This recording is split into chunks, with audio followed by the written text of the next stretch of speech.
안녕하세요. 사연에 빠지다의 DJ 민영입니다. 오늘 사연은 역대급으로 천불이 나서 할 말을 잃게 만드는데요. 과연 어떤 사연인지 들어보시겠습니다. 오늘도 두 가지 사연 준비되어 있는데요. 끝까지 들어주실 거죠? 그럼 오늘의 사연 바로 시작해 볼게요. 안녕하세요. 저는 40대 초반 여자입니다. 저는 최근까지도 제가 세상에서 제일 불쌍한 사람이구나 라고 생각하며 살았어요. 이 나이까지 살았어도 제가 보기엔 제 인생만큼이나 서러운 인생은 어디에도 없는 것 같았거든요. 그래도 제가 인생을 포기하지 않고 결혼까지 하고 아이까지 낳게 된 건 제 가여운 인생을 어떻게든 고쳐서라도 다시 살아보자 싶어서였어요. 남편이 저를 구해줄 구원자라고 확신했거든요. 그런데 아니었습니다. 오히려 남편을 만나고 나서부터 제 인생은 더 나락으로 가고 있었는지도 몰라요. 남편을 만난 건 40이 다 돼서예요. 40이 다 될 때까지 제대로 된 연애는 해보지도 못했고 저에게 먼저 다가오는 남자도 없었기 때문에 제 인생에 결혼이나 아이는 전혀 없을 줄 알고 살았어요.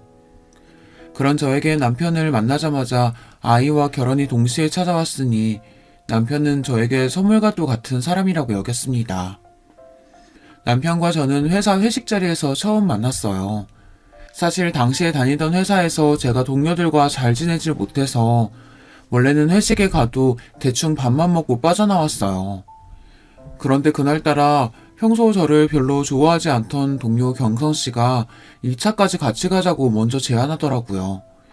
본인이 아는 남자들이 술을 사주겠다고 오는 중이니 같이 마시자고요. 사실 고민이 됐어요. 경선씨가 평소 하던 행동으로 봐서는 절대 저를 위할 사람이 아닌데 오늘따라 왜 저러나 싶었거든요. 경선씨는 외모도 예쁘장하고 일도 잘해요. 그런데 인성이 영 거지 같았습니다. 친한 사이는 아니었지만 워낙 경선씨가 시끄럽게 떠벌리고 다니는 성격이라 옆에서 들어보면 매일 돈 좀 있는 남자들을 꼬셔서 등쳐먹고 다니는 것 같더라고요.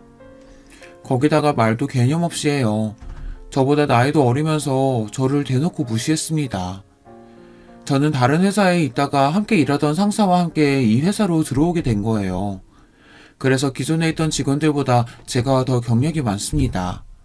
그런데 경선 씨는 자기는 서울의 4년제 대학을 나왔고 저는 전문대도 다니다 졸업을 못한 고졸인데 본인이랑 같은 업무를 하고 같은 직급이라는 것에 불만이 많았어요. 심지어 툭하면 저더러 낙하산 아니냐고까지 했습니다. 그날도 저는 전혀 2차에 갈 생각이 없었는데 경선씨가 하도 같이 가자고 쫄라서 따라간 거예요. 처음엔 남자들 앞에서 제가 성격이 좋다는 둥, 귀엽게 생겼다는 둥 괜히 추켜 세우더니 나중에는 결국 본색을 드러내더라고요. 잘 알지도 못하는 남자들 앞에서 어김없이 헛소리를 하더라고요. 서영씨는 볼수록 운이 좋은 것 같아요. 우리 회사가 아무리 이름 없는 중소기업이라고 해도 명색이 대기업 하청인데 고졸이 들어오긴 힘든 구조잖아요. 우리 중에 고졸은 서영씨밖에 없기도 하고. 경선씨, 벌써 그거 먹고 설마 취했어요? 또 무슨 소리를 하고 싶어서 그러는 거예요? 회사도 아니고 밖에서까지 버릇없이 시비를 거는 게 짜증이 나서 저는 인상을 팍 썼습니다. 그만하라는 식으로요. 그런데 이 여자는 아랑곳하지 않고 자기 하고 싶은 말을 떠들어댔어요. 서영씨, 아버지가 검사라면서요? 혹시 그 백으로 회사까지 들어온 거 아닌가 싶으니까 그렇죠. 내가 아버지 백으로 취직할 것 같았으면 더 좋은 회사에 갔지. 뭐하러 이런 작은 회사에 들어와요. 경선 씨는 우리 회사를 너무 과대평가하는 거 아니에요? 아버지와 대판 싸우고 인연을 끊고 산 지가 한참인데도 저는 회사 사람들에게 무시당하는 게 싫어서 아버지가 검사라는 이야기까지 했어요. 그나마 가족 이야기를 하고 나서 제 외모나 학벌 가지고 무시하던 사람들이 더 무시하지 않았거든요. 저도 평소에 하도 당하고 살다 보니 사람 괴롭히는 인간들 상대하는 데에는 도가 텄습니다. 그러다 보니 저런 개념 없는 된장녀에게까지 지고 싶지 않았어요. 그런데 인생이란 게 한치 앞을 모릅니다. 제가 그렇게나 싫어하던 경선씨가 아니었다면 남편을 만나지 못했을 거예요. 바로 그 개념 없는 경선씨가 제 동서가 됐거든요. 남편이 경선씨 대학 선배였어요. 원래 평소에도 자주 만나서 같이 술을 마시고는 했대요. 그날도 남편 지인들이 여자를 소개해달라고 조르는 바람에 같이 모여서 술을 마시기로 한 거였더라고요. 안 봐도 뻔하죠. 원래도 남자들한테 매일 술 얻어먹고 다니는 게 일상인 경선 씨가 그런 좋은 기회를 놓칠 리가 없으니까요. 그런데 하필이면 그날 제 인생에도 신기한 일이 생겼어요. 그렇게 여자 직원들이 많은데도 남편은 처음부터 저에게 관심을 보였습니다. 술자리는 3차까지 이어졌어요. 술자리를 하다가 남자들이 우르르 담배를 피우러 나가자 경선 씨는 기다렸다는 듯 본인이 마음에 드는 남자 이름을 말하면서 그 남자는 자기가 찍었으니 넘볼 생각하지 말라고 으름장을 놓더군요. 그 남자가 바로 지금의 제 남편의 남동생이자 바로 시동생이에요. 술자리를 주선한 남편이 자기 동생까지 데리고 왔거든요. 경선 씨는 술자리 내내 시동생에게 들러붙어서 여우짓을 하더라고요. 물론 남자가 마음에 들면 그럴 수 있습니다. 그런데 경선 씨가 시동생에게 꽂힌 이유가 어이가 없었어요. 저 선배 학교 다니는 내내 공부도 못하고 거지같이 다니길래 전혀 몰랐었는데 글쎄 알고 보니까 집도 좀 살고 저 동생은 대기업 다닌다지 뭐예요?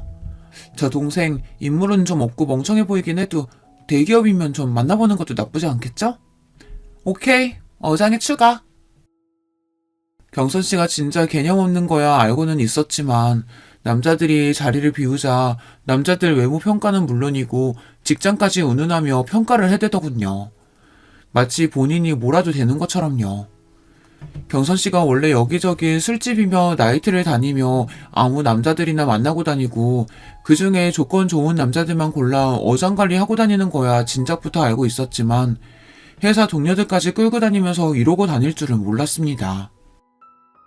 바로 조금 전까지 남자들 앞에서는 하루라도 빨리 좋은 남자 만나서 빨리 결혼하고 싶다고 그러더니만 매일 어장관리만 하면 어떻게 결혼하려고. 제가 개념 없는 것들만 보면 말을 잘 참지 못해요. 아무리 사람이 없는 자리라고 해도 나이도 먹을 만큼 먹은 성인이 할 말 못할 말 구분도 못하고 떠들어대는 꼴이 저는 보고 싶지 않았습니다. 그래서 저도 모르게 또 싫은 소리를 하고 말았어요. 그러자 표정이 싹 굳더군요. 서영씨야, 뭐 이 남자고 저 남자고 고를 수 있는 상황이 안 돼봐서 모르나 본데요. 나는 가만히 있어도 남자들이 워낙 따라다녀서요. 고를 수 있는 선택지가 많은데 굳이 왜 한 사람만 만나요? 이것저것 따지고 골라야 결혼해서도 잘 살 수 있죠. 잘났다고 대놓고 저울질을 하는 꼴이 기가 차서 저는 웃음도 나오질 않았습니다. 저는 천박하고 이기적인 사람하고는 상종하고 싶지 않아 무시하고 말았어요. 당시에는 저도 처음 만난 남편에게 빠져서 다른 데는 신경 쓰고 싶지 않았거든요. 그날 남편과 저는 금방 친해졌어요. 남편도 처음부터 저에게 호감이 있어서인지 굳이 먼저 저를 집까지 데려다 주겠다고 했습니다. 그 이후에도 남편에게 연락 와서 몇 번 따로 만나 데이트를 했어요. 그런데 생각지도 못하게 남편과 만난 지 얼마 되지 않아 아이가 생겨서 결혼까지 하게 됐습니다. 처음 아이가 생긴 사실을 알았을 때 저도 남편도 많이 당황했어요. 만난 지 3개월도 되지 않았을 때니 당연한 일이었죠. 남편은 이왕 이렇게 된 거 부모님께 인사를 드리자고 했어요. 시부모님께 먼저 인사를 드렸는데 그래도 흔쾌히 결혼 허락을 받았습니다. 둘 다 40 다 된 나이에 생긴 아이다 보니 이 나이에 자연 임신이 됐다는 게 축복이라고 오히려 좋아해 주셨어요. 금방 제 배도 나올 텐데 하루라도 빨리 부모님께 인사드리고 상견례도 해서 결혼 날짜부터 잡자고 하셨죠. 저는 당시에 친정 부모님은 물론 형제들과도 연을 끊고 만나고 있지 않을 때라 남편과 시부모님께도 확답을 못했어요. 그러다가 고민 끝에 제가 먼저 친정엄마에게 연락을 했습니다. 다행히 친정엄마와 형제들은 제 임신 소식을 축하해줬어요. 덕분에 몇 년 만에 만난 어머니와 형제들을 만나 이야기도 나누고 결혼 이야기도 했습니다. 하지만 친정아버지는 끝까지 저를 만나주지 않았어요. 결국은 제 결혼식에도 오지 않으셨습니다. 어머니 말씀이 제가 집을 나간 뒤로 몇 년 동안 연락도 하지 않고 산 것에 대해 아버지께서 괘씸하게 생각하신답니다. 더군다나 결혼 전에 임신부터 했다는 사실을 창피하게 여기신대요. 아버지는 상견례도 결혼식에도 오지 않았어요. 그런 저의 상황을 남편도 시부모님도 이해하지 못했습니다. 저야 아버지를 누구보다 잘 알다 보니 사실 기대도 하지 않았어요. 하지만 서운한 건 할 수 없었어요. 아무리 자식이 잘못했더라도 자식이 임신하고 결혼한다는데 정말 전화 한 통을 안 하시더라고요. 제가 외모도 별로고 잘하는 것도 없었지만 무엇보다 가장 큰 단점은 자신감이 없다는 겁니다. 어릴 때부터 지금까지 저는 한 번도 제가 뭔가를 나서서 해본 적이 없었어요. 항상 남들 뒤에 숨어서 하는 척만 하며 살았죠. 그러다 보니 친구들도 직장 동료들도 저에게 하는 말이 다 똑같았어요.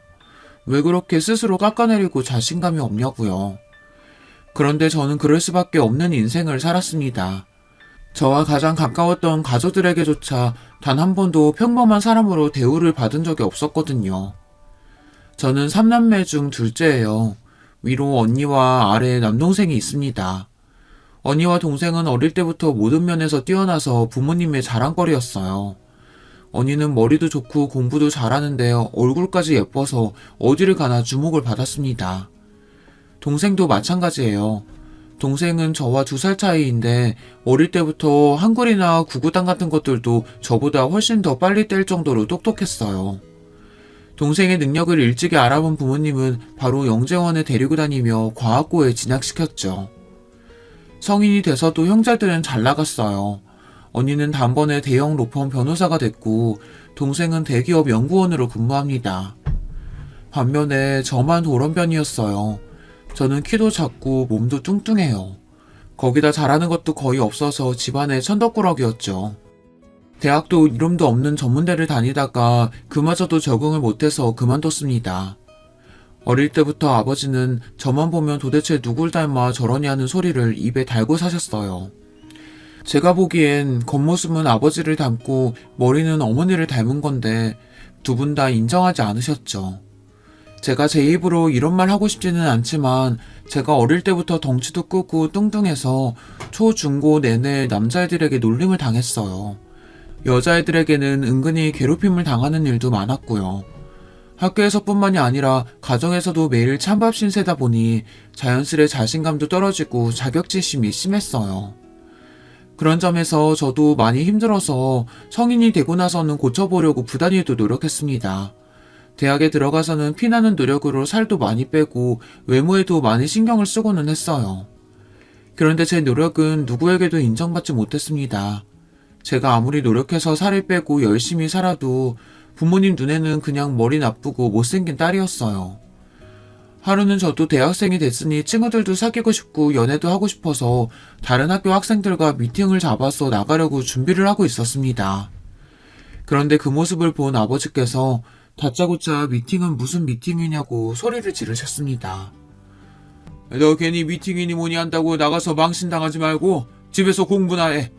네가 앞으로 남자도 만나고 시집도 가려면 능력이라도 있어야 누가 데려가지. 지금 그 꼴로는 시집이 아니라 남자 근처에도 못 간다.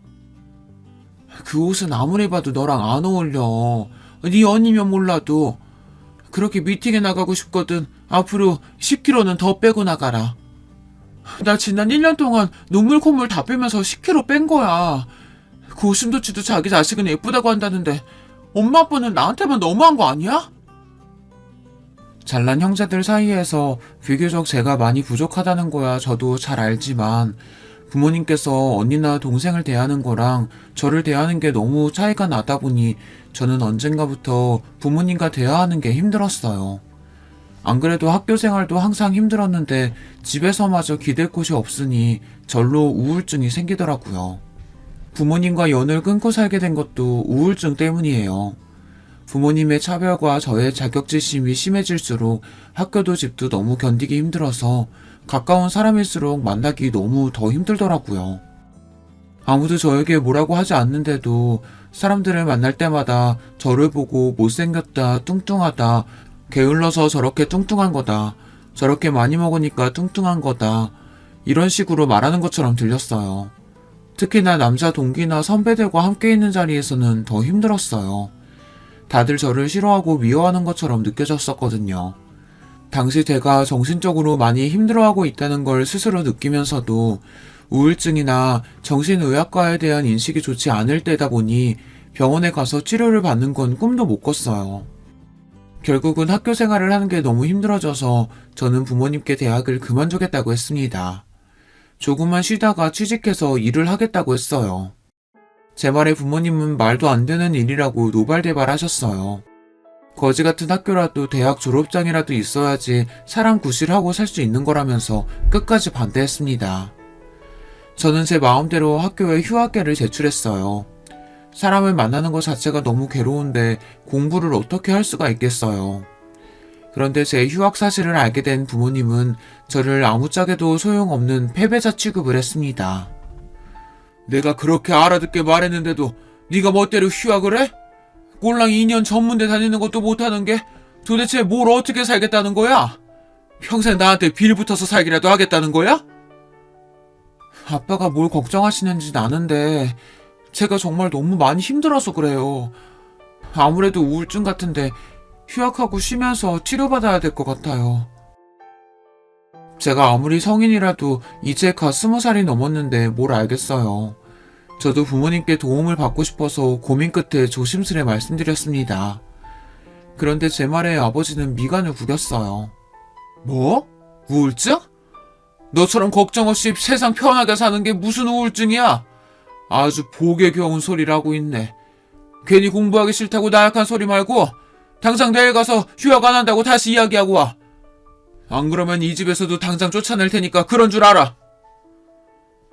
지금은 네가 아직 어려서 아버지 말이 야박하게 들릴지 몰라도 결국은 아버지 말이 다 맞아. 더군다나 네 나이에 정신병원 다닌 기록이라도 남으면 앞으로 취직은 어떻게 하고 시집은 어떻게 가니?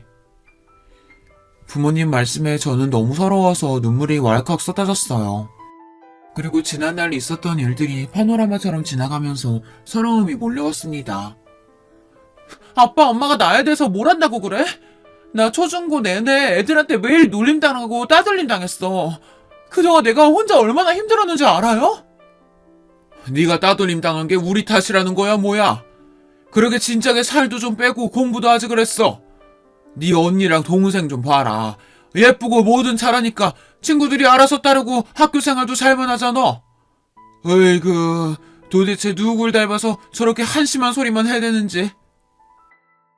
그날 저는 태어나 처음으로 제가 부모님의 딸이라는 사실이 너무 싫었어요.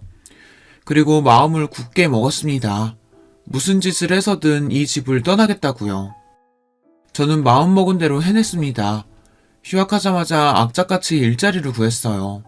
그리고 1년 동안 월급을 차곡차곡 모아 집을 나왔습니다.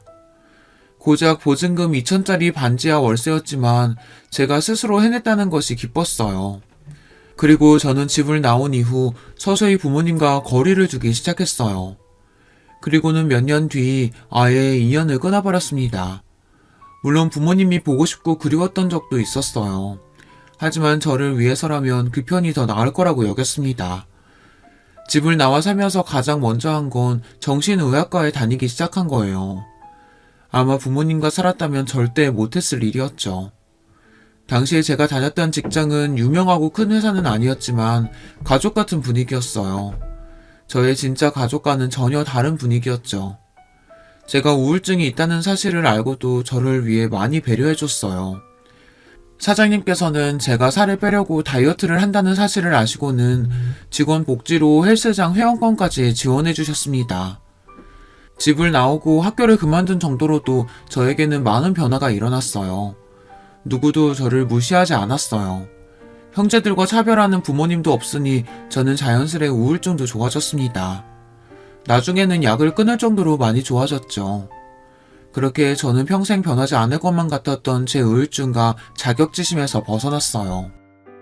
그런 제가 부모님께 먼저 연락해서 결혼한다고 말하기까지 얼마나 힘들었을지는 아무도 모릅니다.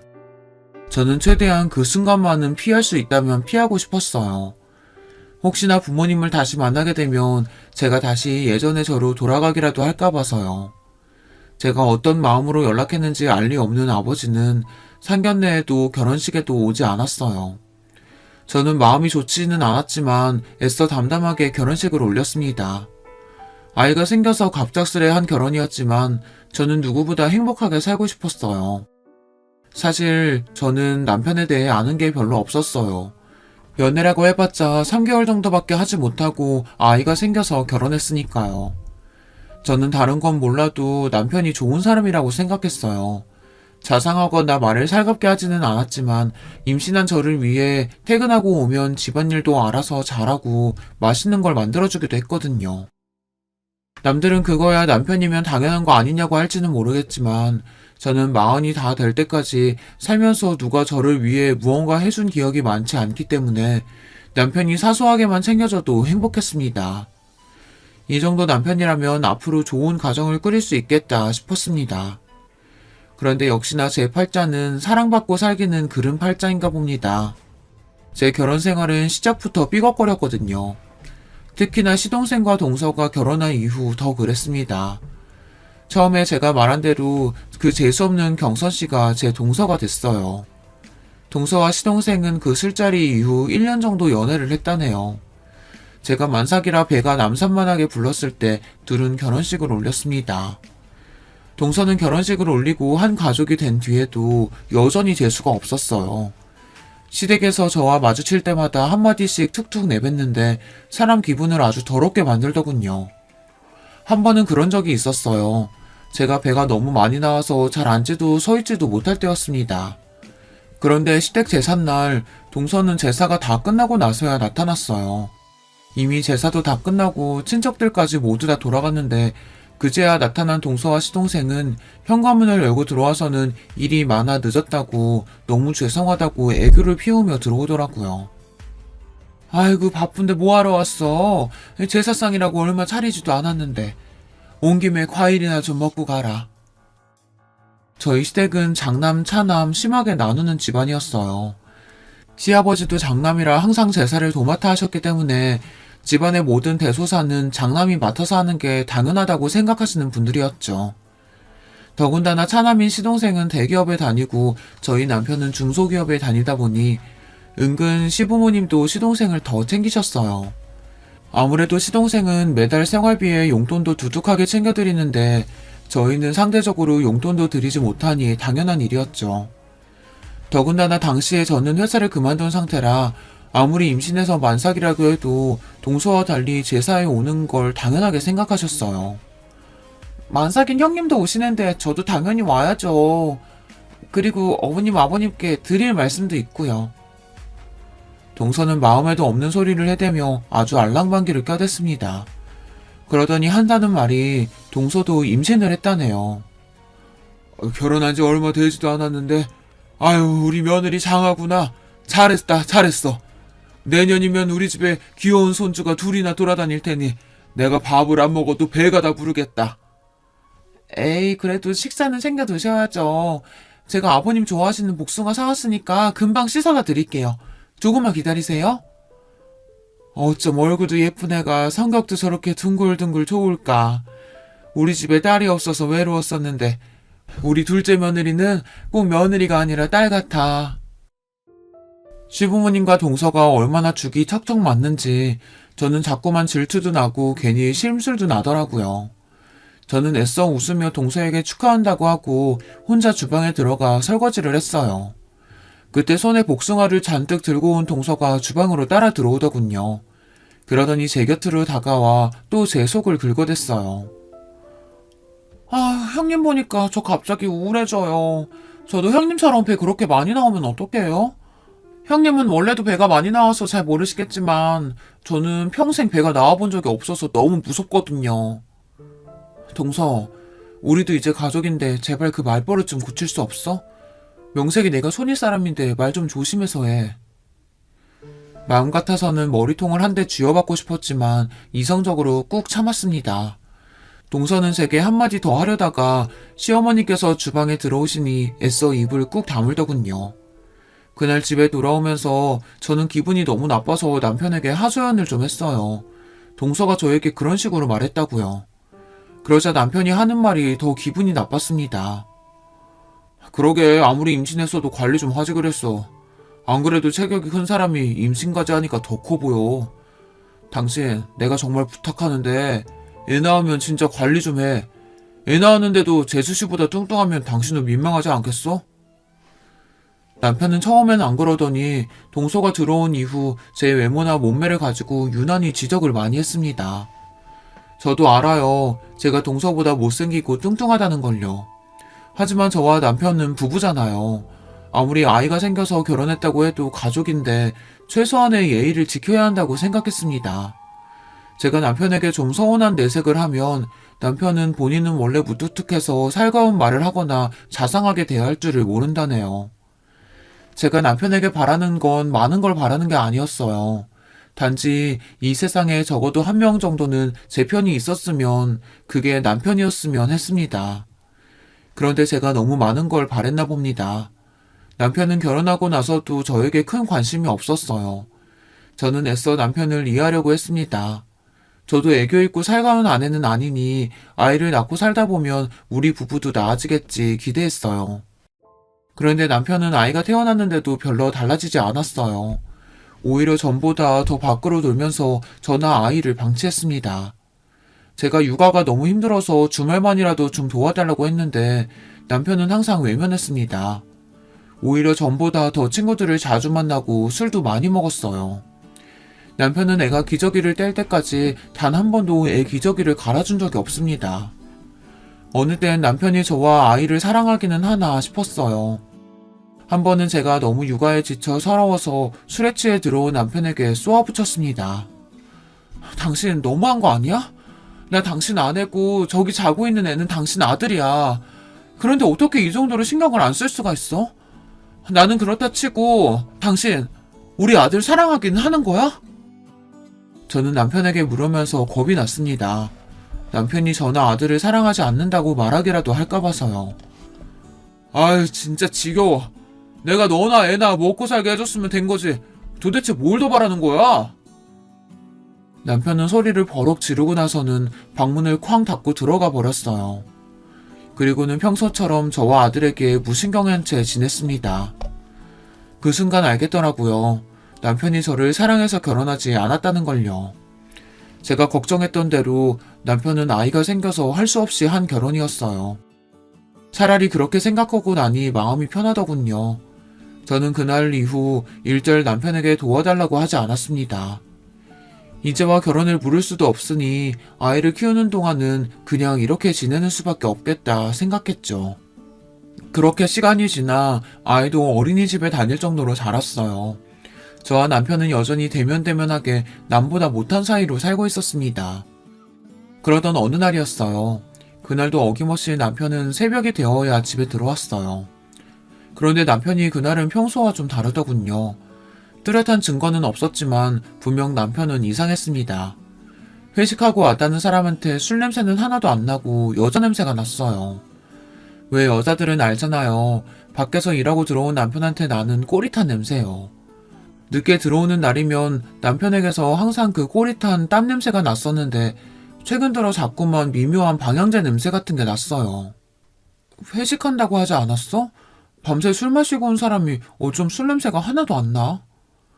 요즘 식당엔 옷에 뿌리라고 방향제 다 비치되어 있는 거 몰라? 몸에서 고기 냄새 하도 나는 것 같아서 그거 좀 뿌렸더니 냄새 안 나나 보지.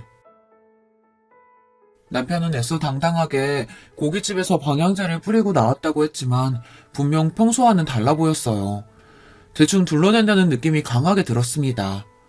저는 아무래도 이상해서 남편이 샤워하러 들어가자마자 남편 코트 주머니에서 핸드폰을 꺼냈습니다. 그리고 결혼하고 처음으로 남편 핸드폰을 뒤졌어요. 그런데 이 인간이 핸드폰에 비밀번호를 걸어놨더라고요. 저는 비밀번호를 풀기 위해 이것저것 핸드폰을 눌러봤습니다. 그런데 그때였어요. 당신 지금 뭐 하는 거야? 왜 남의 핸드폰을 왜 훔쳐봐? 당신 지금까지 나 씻으러 들어가면 매일 내 핸드폰 뒤지고 있었던 거야? 제가 이렇게 허술해요. 몰래 남편 핸드폰을 뒤지려다가 걸렸습니다. 몇 번 보다가 걸린 거면 억울하지도 않습니다. 그날 처음 훔쳐보려고 한 건데 하필이면 바로 걸려서 저만 이상한 사람이 됐어요. 남편은 그날부터 저를 울부증으로 몰아갔습니다. 회식을 핑계로 집에 늦게 들어오거나 혼자 베란다에 나가서 오래 통화하고 들어와서는 괜히 저에게 큰 소리를 쳤어요. 뭘 봐? 또 내 핸드폰 훔쳐보려고? 당신 이 정도면 진짜 병이다 병. 내가 숨 막혀서 당신이랑 살겠니? 제가 아무 말도 하지 않았는데 괜히 큰 소리치는 남편이 저는 더 의심스러웠습니다. 분명 여자가 있는 게 분명한데 저렇게 뻔뻔하게 구니 저도 더는 가만히 있을 수 없었어요. 결국은 저는 남편을 미행하기로 했습니다. 그날은 토요일이었어요. 남편이 회사 상사와 골프를 치러 가야 한다고 골프 가방을 챙기더군요. 저는 아이 밥을 먹이는 척하며 남편에게서 눈을 떼지 않았습니다. 그리고 남편에게 오늘은 아이 친구네 가서 저도 놀다 올 거라고 집에 없을 거라고 했어요. 그런데도 남편은 도대체 정신이 어디에 가 있는지 제 말에 대꾸도 안 하더군요. 그러더니 아이에게 인사도 안 하고 골프 가방만 가지고 나가버렸어요. 정말 남편 하는 꼴을 보면 지금이라도 당장 헤어지고 싶었습니다. 저는 그렇다 치더라도 아이는 자기 핏줄이잖아요. 그런데도 애한테조차 관심이 없는 모습에 정이 뚝 떨어졌어요. 저는 속상한 마음도 잠시 곧바로 아이를 동네 아는 엄마에게 맡기고 곧장 남편의 뒤를 밟았습니다. 이날을 위해 제가 렌트카까지 빌렸다니까요. 그런데 생각지도 못한 일이 벌어졌어요. 남편 차가 집을 빠져나와 익숙한 동네로 들어서더니 시동생 네 아파트 단지로 들어가더군요. 저는 곧장 차를 돌려 아파트 출구 쪽으로 가서 남편 차가 나오기만을 기다렸어요. 저는 혼자 별의별 생각을 다 했습니다. 도대체 남편이 주말에 시동네 아파트는 왜 온 건가 싶어서요. 그리고 일말에 기대를 했습니다. 이대로 남편 차가 경기도에 있는 골프장으로 향하기만을 바랬습니다. 그런데 남편의 차는 괜히 동네를 몇 바퀴 더 돌았어요. 그러더니 차차 본색을 드러내더군요. 대낮부터 모텔이 즐비한 모텔촌으로 차를 옮겼어요. 저는 남편의 차를 뒤쫓을수록 더 의문만 생겼습니다. 집을 나와 들린 곳이라고는 시동생네 집밖에 없는데 뜬금없이 모텔이라뇨. 그 순간 제 머리에 번뜩이는 생각이 들었습니다. 옳거니 상간녀년이 먼저 모텔에서 기다리는가 보다 싶었죠. 역시나 제 예상이 맞았습니다. 남편은 모텔에 가 근처를 빙빙 돌더니만 결국은 모텔 주차장으로 들어갔어요. 제 입에서는 절로 쌍욕이 튀어나왔습니다. 저는 애써 벌벌 떨리는 가슴을 부여잡으며 남편 차가 들어간 모텔 주차장으로 따라 들어갔습니다. 그런데 잠시 뒤 저는 충격적인 모습을 목격하고 말았어요. 글쎄 남편 차 조수석에서 내린 건 다름 아닌 동서였습니다. 저의 전 직장 동료이자 시동생의 아내인 동서 말이죠. 저는 순간 이건 뭐가 잘못돼도 한참 잘못됐다 싶었는데 잠시 뒤 차에서 내린 동서가 촐랑거리며 남편에게 다가가 팔짱을 끼는 모습을 보니 제 눈이 휙 돌더군요. 그 순간 저는 곧바로 차에서 내려 두 연놈에게 달려들었습니다. 그러고는 곧장 동서 머리채부터 잡아챘어요. 이 연놈들이 미쳤나? 여기가 어디라고 둘이 팔짱을 끼고 들어와? 그 순간 저는 눈에 뵈는 게 아무것도 없었어요. 오로지 지금 내 눈앞에 보이는 이 연놈들을 죽일 생각밖에 없었습니다. 자기야, 이 여자 지금 뭐 하는 거야? 빨리 떼줘. 이 돼지같이 무식한 옆에 애야. 손 안 나? 뭐? 자기? 너 진짜 돌았니? 네 남편은 어디다가 두고 남의 남편 데리고 모텔에 들어가? 저는 동서 머리채를 잡은 손에 힘을 세게 주고는 마구 흔들어댔습니다. 그때였어요. 제 남편이자 제 아들의 아버지인 인간이 제가 동서 머리채를 흔드는 사이 세상에서 가장 찌질한 모습으로 도망치더니 차를 가지고 순식간에 도망쳐버렸어요. 저와 동서년을 모텔 주차장에 그대로 둔 채 말이죠. 순간 저는 물론이고 동서년까지 기가 차서 정신없이 모텔 주차장을 벗어나는 남편의 차 뒤에다 대고 소리를 질렀습니다. 정말 지금 생각해도 너무 기가 차고 어이가 없어요. 세상에 병신도 저런 병신이 있나 싶어서요. 그제야 제 손에서 벗어난 동서년이 적반하장인지 제 어깨를 밀어내며 지금 뭐하는 거냐고 오히려 대묻더군요. 저는 순간 황당해서 절로 웃음이 튀어나왔어요. 그 상황이 너무 기가 차서요. 너야말로 내 남편이랑 여기 뭐하러 왔는데? 거짓말할 생각 말고 똑똑히 말해. 안 그러면 지금 당장 네 남편까지 부를 테니까. 남편이 모텔을 벗어난 지 좀 됐는데도 저는 혼란스러운 마음이 좀처럼 나아지질 않았어요. 제 눈앞에 벌어진 이 상황을 어떻게 정리해야 할지 가늠조차 되질 않았죠. 그런데 그때였습니다. 갑자기 표정이 변한 동서가 말을 바꾸기 시작했어요. 어머 형님, 도대체 여기가 어딘데 저를 데리고 오신 거예요? 도무지 여기가 어딘지 모르겠네요. 동서는 갑자기 저더러 형님이라고 부르더니 여기에 왜 온 거냐며 발연기를 했습니다. 저야말로 어이가 없어서 멍하니 동서 얼굴을 노려봤어요. 그러자 다시 순식간에 얼굴이 변한 동서가 제게 바짝 다가오더니 욕을 퍼붓기 시작하더군요. 아씨, 대충 넘어가려고 했더니 네가 뭘 잘났다고 꼬나봐.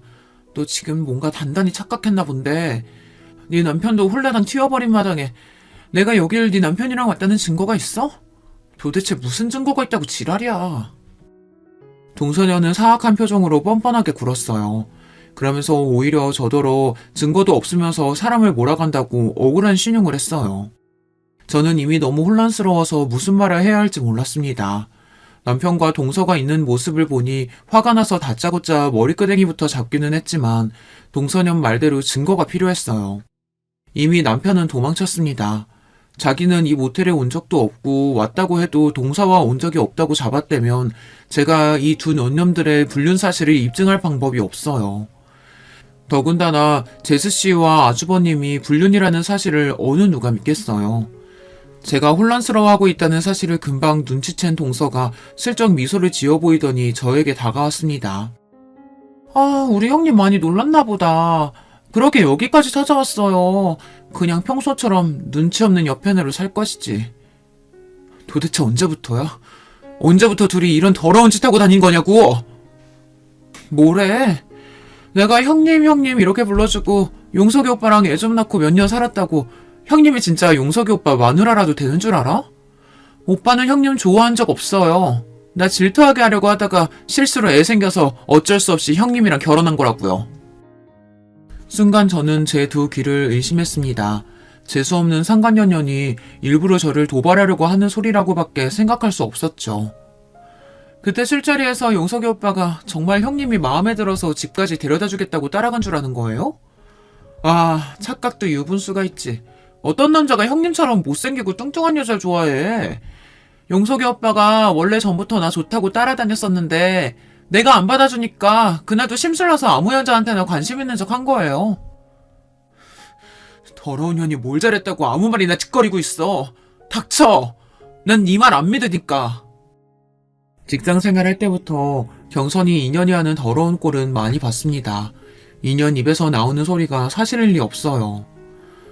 내가 이미 볼 꼴 못 볼 꼴 다 들킨 마당에 뭐하러 거짓말하겠어요. 그리고 용석이 오빠가 그러더라고요.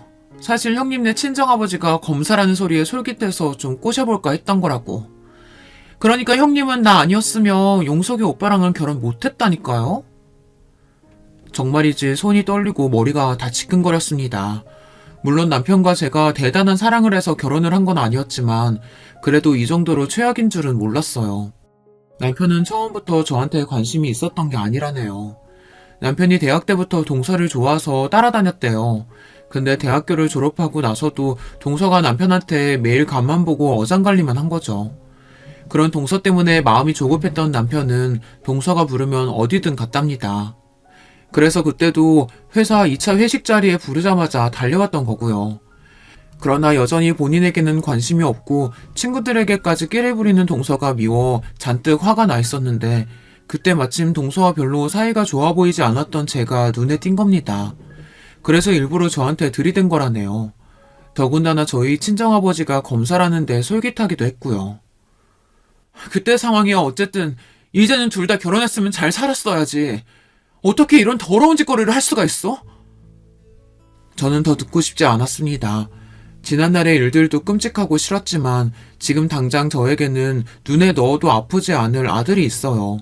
제 감정만 앞세우고 모든 일을 엉망으로 만들 수는 없었습니다. 더러운 짓인지 사랑인지 시간이 지나봐야 알죠.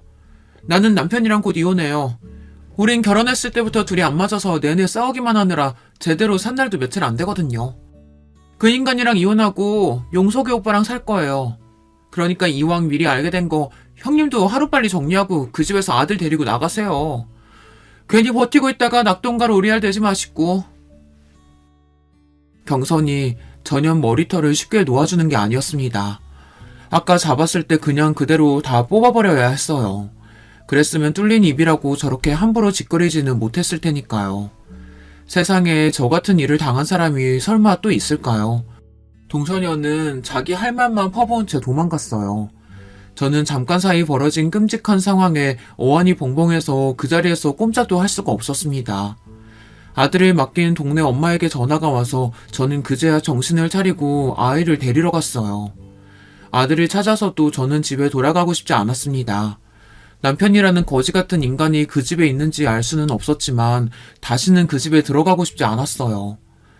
저는 아들을 렌터카에 태운 채로 갈 곳도 없으면서 여기저기 몇 시간을 뺑뺑 돌다가 아이가 잠든 걸 확인하고는 그제야 차를 갓길에 세웠습니다.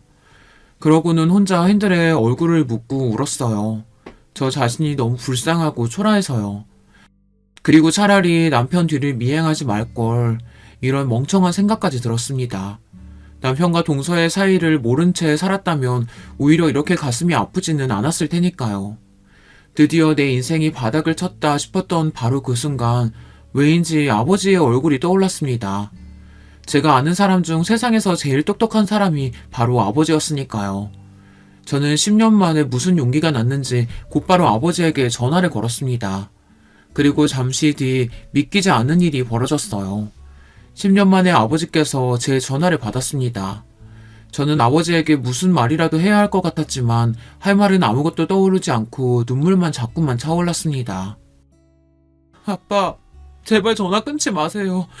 사실 나 지금 죽고 싶을 만큼 힘들어서, 정말 너무 힘들어서 아빠한테 전화한 거예요.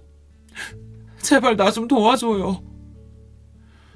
정말 이러다가 죽어버릴지도 모르겠다 싶은 마음이 드니 저도 모르게 울분이 차올라 애원하던 말이 튀어나오더군요. 아버지는 그제야 무슨 일이냐고, 결혼해서 잘 사는 거 아니냐고 물었습니다. 저는 10년 만에 듣게 된 아버지의 목소리에 순간 너무 서러워서 아이처럼 펑펑 울며 두서없이 제게 일어난 일들을 이야기했어요. 그리고 잠시 뒤 아버지는 저와 아들을 데리러 와주셨어요. 저는 그 길로 아버지를 따라 친정에 갔습니다. 지금부터 아버지 말 잘 들어. 아버지, 바로 몇 년 전에 부장검사로 퇴직한 거 알지? 더군다나 네 언니는 대한민국에서 제일 유명한 로펌 변호사야. 아버지가 다 알아서 해결할 테니까 너는 아버지가 시키는 대로만 해. 그 순간부터 저는 아버지의 말대로 하기로 했습니다. 제가 아들을 데리고 나왔는데도 남편은 며칠 동안 아예 연락이 없었어요. 인간이 맞나 싶더군요. 본인이 저에게 저지른 짓이 있는데 연락조차 하지 않는다는 게 더 끔찍하게 싫었어요. 어쩌면 남편은 제가 그대로 영영 사라져주길 바랬는지도 몰라요. 그로부터 딱 일주일이 지난 뒤 남편에게 연락이 오더군요. 딱 제가 준비한 고소장이 도착했을 거예요. 야비한 인간은 역시 달랐습니다. 아내랑 아이가 하루아침에 사라졌는데 전화도 한 통 없더니만 고소장을 받고 나서야 저에게 전화를 한 거죠. 저는 남편의 전화를 일절 받지 않았습니다. 그리고 며칠 뒤 시댁 제사에 참석했어요. 시댁은 1년에 명절 포함 4번 정도 제사가 있거든요. 그날만큼은 시아버지가 장남이시라 시아버지 형제분들이 다 시댁에 모여요. 저와 지난 한 달 동안 연락이 안 됐으니 남편과 시댁 식구들은 저를 보자마자 다들 놀란 눈을 했습니다. 남편과 동서는 저를 보자마자 할 말이 많은지 어떻게든 말할 기회를 엿보고 있었지만 저는 그런 남편과 동서의 시선을 무시했어요. 이런 상황을 알 리 없는 시어머니는 저에게 어쩜 한 달 동안이나 연락도 안 하냐고 볼멘소리를 했어요. 역시나 예상대로 남편은 제가 집에 안 들어가고 있다는 이야기도 아직 안 했나 보더라고요. 거기다가 가소로운 동서녀는 저를 보자마자 아무 일 없었다는 듯 웃었어요. 그러고는 한다는 소리가 기가 막혔습니다. 어머님, 부부싸움 안 하는 부부가 어디 있어요. 형님이랑 아주버님도 좀 다투셨나 보죠. 저는 이해해요, 형님. 뻔뻔한 것도 능력이라면 능력이에요. 제가 보낸 고소장을 분명히 받았을 텐데 저렇게 태연하게 굴더라고요. 저는 그런 동서가 안 입고 와서 저도 똑같이 깔깔 소리 내며 웃어줬어요. 그치? 동서야말로 나를 제일 잘 이해하겠지. 아참, 그래서 동서는 서방님이랑 언제 이혼하는데? 저는 동서에게 언제 이혼할 거냐고 대놓고 물었습니다. 그러자 동서 얼굴이 금방이라도 터질 것처럼 빨개지더군요. 그리고 제사상을 준비하던 시댁의 다른 식구들마저 모두 거실로 나왔어요. 그러자 동서는 물론이고 시부모님까지 당황해 저에게 무슨 소리를 하는 거냐고 화를 내시더군요. 어머, 이 형님이 지금 무슨 소리를 하는 거야? 무슨 말은 무슨 말이야. 동서가 그날 분명히 모텔 앞에서 그랬잖아. 서방님이랑 이혼할 거라고. 태연하게 뱉어낸 제 말에 시부모님이며 남편까지 깜짝 놀라더군요. 그리고 다른 식구들은 쑥덕거리기 시작했어요. 그 모습에 시부모님은 미간을 잔뜩 꾸기며 동서에게 모텔은 뭐고 이혼은 또 무슨 소리냐고 물었어요. 동서, 어머님 아버님께 말씀드리기 어려울까봐 내가 따로 싹 준비해서 가져왔어. 여러분, 이것 좀 보세요. 이게 다 이 두 사람의 불륜 증거예요. 저는 미리 준비해온 불륜 증거 자료들을 가방에서 꺼내 던졌습니다. 그러자 제 눈치만 슬슬 살피고 있던 남편이 불이 났게 달려와 바닥에 떨어진 사진과 자료들을 헐레벌떡 줍더군요. 그 꼴이 아주 우스웠어요. 멍청한 인가. 내가 설마 이것만 가져왔겠어? 여기 또 있지. 저는 잔뜩 복사해온 서류들을 아예 방 안 가득 던졌습니다. 저는 지난 한 달 동안 아버지와 언니와 함께 쉬지 않고 남편과 동서의 불륜 증거만 찾았습니다. 찾다 보니 더 어이가 없더군요. 이렇게 증거가 차고 넘치는데 어떻게 지금까지 몰랐을까 싶어서요. 아버지와 함께 일했던 검사들과 검사원들, 거기다가 언니 로펌 직원들까지 물심양면으로 도와줬어요. 지난 반년 동안 남편과 동서의 카드 내역, 블랙박스 기록만 따서 CCTV를 뒤진 정도만으로도 증거가 충분했습니다. 더러운 연놈들이 일주일에 서너 번씩이나 만났더라고요. 너희 사람 잘못 건드렸어. 너희들 덕분에 우리나라 최고 검사들이랑 변호사들이 다 힘을 합쳤으니까. 바닥에 떨어진 자료들을 확인한 가족들은 경악을 금치 못했습니다. 그럴만했죠. 세상에 아주버님과 재수씨 간의 불륜이라니요. 이건 사람과 전쟁에서도 나올까 말까한 막장 중에 개막장이었어요. 여보, 그만해. 우리 아들도 생각해야지. 수근거리는 가족들 사이로 제게 다가온 남편이 귀에 대고 조용히 속삭이더군요. 이제와 저더러 우리 아들 생각을 하라네요. 양아치 같은 인간이 그제야 아들 생각이 나나 보더군요. 개같은 새끼. 바람 피울 때는 네 새끼 생각은 눈꼽만큼도 안 하더니만 이제 와서 뭐? 아들을 생각해? 웃기는 소리 하고 있네. 나한테 절대 합의는 없으니까 그런 줄 알아. 인연이 감히 내 인상에 똥을 뿌려? 너 내가 가만히 안 둘 거야. 너 이리 와! 동서녀는 이제 아예 다 끝났다고 생각하는지 저에게 달려들어 머리꺼댕이를 잡으려고 했습니다. 저도 이때다 싶어 아주 동서녀 머리털을 다 뽑아버릴 작정이었죠. 그런데 그때였습니다. 시댁 문이 벌컥 열리더니 시동생이 들어왔어요.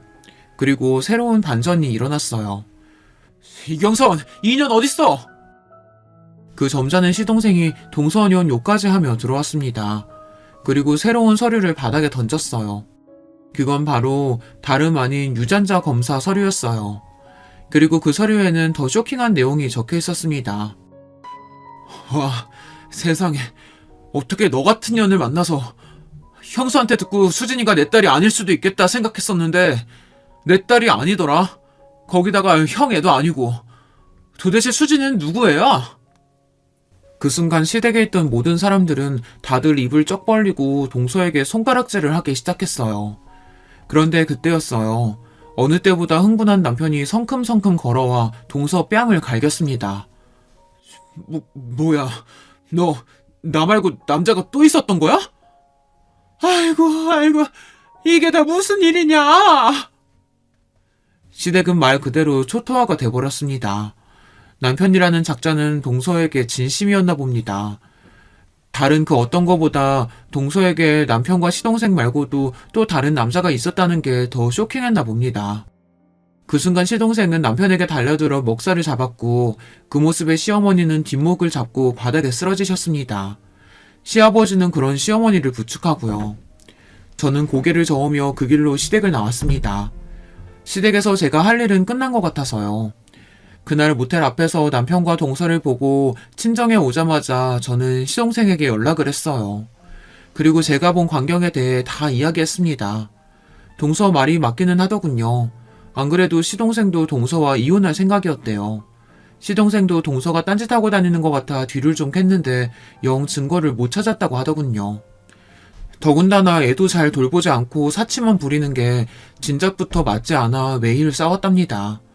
그러던 중 제 이야기를 들었으니 시동생도 곧바로 유전자 검사를 하겠다고 했어요. 시동생은 조카가 남편 아이일지도 모른다고 생각했습니다. 그런데 시동생도 남편도 친아버지가 아니라고 나왔으니 더 절망이었죠. 저는 정말 입에 담기도 힘들 정도로 치욕스러운 일을 당했습니다. 더러운 인간 둘 때문에 많은 사람이 상처를 받았죠. 저는 며칠 전 이혼 확정을 받았어요. 하지만 아직 이혼 소송 중입니다. 물론 불륜 사실은 인정됐지만 위자료 소송이 아직 진행 중이거든요. 저를 담당하는 저희 언니가 제가 받을 수 있는 최고 위자료를 두 연념들에게 청구해서 소송이 좀 길어지고 있습니다. 저는 시일이 얼마나 걸리던 끝까지 싸워서 제가 원하는 만큼 다 받아낼 거예요. 이런 저에게 응원의 메시지 댓글로 많이 달아주세요. 여러분의 응원 댓글은 저에게 많은 힘이 될 것 같습니다. 들으시면서도 세상에 무슨 이런 거지 같은 일이 다 있을까 에너지 소비하면서도 끝까지 제 이야기 들어주셔서 감사합니다. 여러분의 가정에는 언제나 평화로운 일만 가득하시길 바랄게요. 여러분, 두 번째 사연 시작하기 전에 좋아요, 구독 꼭 눌러주실 거죠? 그럼 두 번째 사연 바로 시작합니다. 안녕하세요. 저는 언제 이렇게 나이가 먹었나 싶은 70대 중반 사람입니다. 대체 인생이란 건 평생을 뛰어다니며 살다가 누워서 저승 끝을 볼 때까지 계속 힘든 일들이 생기는 걸까요? 이제 좀 고비 넘겼다 싶으면 또 생기고 살만하면 또 생기고 이 나이쯤 되면 그런 일은 없을 줄 알았던 제가 너무 순진했네요. 제 또래분들은 늘상 정신 똑바로 차리고 누구한테도 빈틈 보이지 말고 잘 살아가시길 바랍니다. 저는 겨우겨우 망신은 면했지만 아직 상처가 아주 아리게 남아있거든요. 전 어릴 적에 엄마 아버지 없이 자라서 친척집에 맡겨져서 힘들게 자랐습니다. 그래도 형제들이 많아서 그런지 서로서로 의지하며 지냈어요. 전쟁 중에 엄마 아버지와 큰오빠까지 먼저 갔지만 그래도 제 바로 위에 있는 언니가 저를 엄마처럼 챙겨줬죠. 의순아, 이제 언니만 잘 따라다녀. 알았지? 정신 똑바로 차리고 살아야 해. 엄마 아버지 안 계시니까 우리끼리라도 똘똘 뭉쳐서 잘 살아가야겠는다고. 우리는 7남매였는데 장남이었던 큰오빠 아래로 줄줄이 언니들이 있었고 중간에 작은 오빠도 있었어요. 그런데 오빠가 잘못 먹어서 그런지 늘 비실비실거렸고 언니들은 그런 오빠를 늘 걱정했답니다. 막내인 저는 뒷전으로 밀려났었는데 그나마 여섯째인 영순 언니가 주먹만한 밥이라도 갖고 와서 저를 떠먹여주곤 했답니다. 하지만 그렇게 힘들게 살던 중 우리는 큰 사건을 겪고 말았어요. 이때 우리는 어촌에 살고 있었는데 그 당시 일은 70대가 된 지금도 아주 선명하게 기억이 납니다. 바로 우리 작은 오빠, 그 마르고 병약하고 못 먹어서 늘 말라있던 명수 오빠가 말이에요. 끔찍한 사고를 당하게 된 거예요. 그때 동네 아주머니들이며 배 타고 나갔던 아저씨들까지 난리가 났었어요. 아이고 요 앞에 김씨네 집 앞에 그 하천 말이야. 거기 물살이 세서 얼마 전에도 어린애 떠내려갔잖아. 아까도 그랬다는구만. 웬 비쩍 말라 빠진 남자애래. 처음에 이런 말을 들었던 우리 영순 언니는 설마 그게 자기 오빠일 거란 생각을 못했다는 거예요. 하지만 우리가 당시 신세져서 살고 있던 외삼촌 댁에 돌아갔을 때 오빠가 없다는 걸 알았고 외숙모가 오빠를 엄청 찾고 있었다는 거예요. 얘 영순아, 네 오빠 못 봤어? 아까 여기 어슬렁거리고 있던데? 하도 애가 정신이 빠져서 넋이 나가 있으니 원. 아유, 비도 많이 오는데 어딜 갔다냐? 이 말에 언니는 벼랑간 이상한 생각이 들어서 맨발로 뛰쳐나갔고 돌아오는 길 만난 언니들과 동네 아줌마들과 함께 오빠를 찾으러 다녔던 거예요. 하지만 끝끝내 우리 오빠는 우리 곁으로 돌아오지 못했으며 동네 사람들이 떠들어댔던 그 하천에 휩쓸려간 남자애가 우리 오빠라는 것을 확인하게 됐어요. 그때 언니들과 저는 엄마, 아버지와 큰오빠를 전쟁 중에 떠나보낸 지 그리 오랜 시간이 흐른 뒤도 아니었어요. 한 5년쯤 됐을까요? 외삼촌네 집에서 신세지며 살며 밥 많이 달란 소리도 못하고 늘 숨죽여 눈치 보며 살던 때였지만 그때만큼은 숨죽여 있을 수가 없었어요. 그렇게 정을 많이 주지도 못하고 늘 골칫덩이였던 작은 오빠였지만 그 얼빠진 오빠, 나에게 늘 동생처럼 바보 같은 소리만 하던 어수룩한 오빠가 참변을 당했다니 어린 저도 가슴이 찢어져서 견딜 수가 없었어요. 하물며 누나들이었던 제 위에 언니들은 늘 그렇게 말라 빠지고 눈만 퀭하게 튀어나와서 침만 질질 흘리는 남동생을 너무 안쓰러워했었어요. 그런데 그런 일을 당했으니 모두들 밤이면 이불깃을 붙잡고 울음을 참다가 급기야 통곡하기 일쑤였습니다. 그땐 흉흉한 세상에 다 같이 모여 살며 매일매일 사건인 날들이었다지만 그래도 사람이 죽고 가족이 행방불명되고 별 사건이 터지고 있으니 누구 하나 제정신이기 힘들었어요. 이땐 어마디 엄했던 외숙모조차도 우리한테 뭐라고 하진 못하시더라고요. 전쟁을 치르고 난 뒤 다들 싸나워 있어서 그런지 외숙모는 우리 남매들을 얼떨결에 떠맡아 놓고 더더욱 불안이 많고 괴롭히기도 했어요. 하지만 이때만큼은 그런 내색이 없더라고요. 아무래도 이유가 있었거든요. 당시 외숙모가 낳은 남자아이가 있었는데 사흘도 버티지 못하고 그만 세상을 떠났어요. 그래서 본인도 많이 힘들고 슬퍼할 때라 우릴 그냥 놔뒀던 것 같아요. 이땐 정말 뭐 때문인지 몰라도 톡하면 한 달에 한 번 정도는 건너 줄줄이 초상이 이어지곤 했어요. 저는 갈수록 이렇게 우울하고 어둡고 슬픈 기억이 있는 동네를 떠나고 싶어지더군요. 결국 몇 년 더 살다가 각자 우리는 다른 지방으로 넘어가게 됐답니다. 큰언니는 군인을 만나서 결혼했고 다른 언니들도 일찍이 시집들을 갔어요. 저만 끝까지 버티다가 느지막이 시집을 갔는데 하여간 인생이란 숨 쉴 틈을 주지 않더군요. 결혼할 때 돈 한 푼 없이 왔다며 시어머니한테 아주 모진 시집살이를 당했거든요. 어디 겁도 없이 그 뒷짝을 하고 기어들어와가지고는 몸이라도 빨리빨리 움직여야지 그렇게 둔에 빠져서 뭘 하냐? 우리 민식이 같은 서방 얻었으면 말귀도 빨리 알아듣고 부지런히 일하란 말이야. 아유 어디서 저런 못난 일을 얻어갖고 와가지고 아유 동네 데리고 다니기도 창피해 하죠. 우리 어머니는 정말 너무 독하신 분이었어요. 당시 만두집을 하고 계셨는데 장사가 썩 안 되는 집이었고 얼굴에 공보가 있는 시누이 때문에 늘 마음고생이 심하셨거든요. 그런 화풀이를 늘 저한테 해대셨던 거죠. 게다가 시누이 역시 얼굴 때문에 기차게 욕을 들어먹었는지 늘상 화가 어지간히 많은 사람이었어요. 자기는 시집도 못 갔는데 인물은 없어도 피부는 깨끗한 제가 꼴보기 싫었나 봐요. 새언니는 몸이 그렇게 둔에 빠져서 어떡해요? 그럼 만두라도 잘 빚던가. 아, 맨날 그 모양으로 만들 거면 나가서 만두라도 부지런히 팔아요. 그러니 우리 엄마가 언니를 싫어하지. 조만간 우리 오빠도 언니 버리면 어쩌려고 그래요? 우리 오빠 얼마든지 세상과 갈 수 있는 사람이에요. 정신 똑바로 차려요, 네? 맨날 저에게 독한 말을 퍼부어대던 시누이는 나중에 용케도 동네 아저씨가 소개를 시켜줘서 시집을 갔어요. 하도 구박을 받았던 제가 애를 늦게 가졌는데 때마침 시누이도 비슷한 때에 시집을 가서 바로 애를 가졌어요. 둘이 비슷한 때에 아기를 낳게 됐고요. 이때도 어머니는 무지막지한 차별을 하시며 본인 아들을 옆에 앉혀두고도 제게 막말을 퍼부으셨어요. 우리 명자는 애 놓느라 아주 고생했는데 내가 가서 챙겨주지도 못하니까 돈도 좀 주고 뭐 좀 갖다 줘야겠다. 애미 너는 얼른 애 업고 나와서 솥도 찌고 팔고 부지런히 움직여. 네 서방 등골만 맨날 그렇게 파먹고 빈대처럼 기생하면서 사는 거 아니야. 옛날 여자들은 너같이 안 살았어. 너처럼 서방 덕에 호강하는 애가 어딨냐? 이처럼 비슷한 시기에 애를 낳고 둘 다 얼굴이 뽀얘져서 팡팡 부어있는 산모들을 둘을 나누고 어머니는 본인 딸에게는 그렇게 좋은 거 갖다 먹이겠다고 애를 썼어요. 저는 늘 만두 부스러기나 주워 먹게 놔두고 만두국 끓여 먹는 것도 낭비라면서 엄청 타박을 했습니다. 저도 사람인지라 이런 생활을 평생 할 엄두는 안 나더군요. 툭하면 손찌검에 대고 막말을 해대던 남편이었지만 저도 무슨 정신이었는지 한번 큰 다짐을 하고 말을 꺼냈어요. 남편은 적잖이 놀라더니 의외로 그렇게 하겠다고 하더라고요. 나 어머니랑 맨날 이 좁은 가게 뒷방에서 같이 살고 있다 보니 정말 미칠 것 같아요. 이대로면 언제고 우리 애들 데리고 도망갈지도 몰라요. 당신이 잘 생각해봐요. 코딱지만한 집이라도 얻어서 따로 나가서 좀 삽시다. 네? 알겠어. 내가 어머니랑 한번 상의해볼게. 아무래도 남편은 이때 자기도 저에게 미안해서 허락을 해줬을지도 모르겠어요. 제가 둘째 아들을 낳은 지 얼마 안 돼요. 남편이 다방 아가씨랑 놀아났다는 사실을 저에게 걸렸었거든요. 우여곡절 끝에 코딱지만한 집으로 옮겨 살게 됐지만 그 뒤로 저는 애들을 얻고 부지런히 식당 일도 했었고요.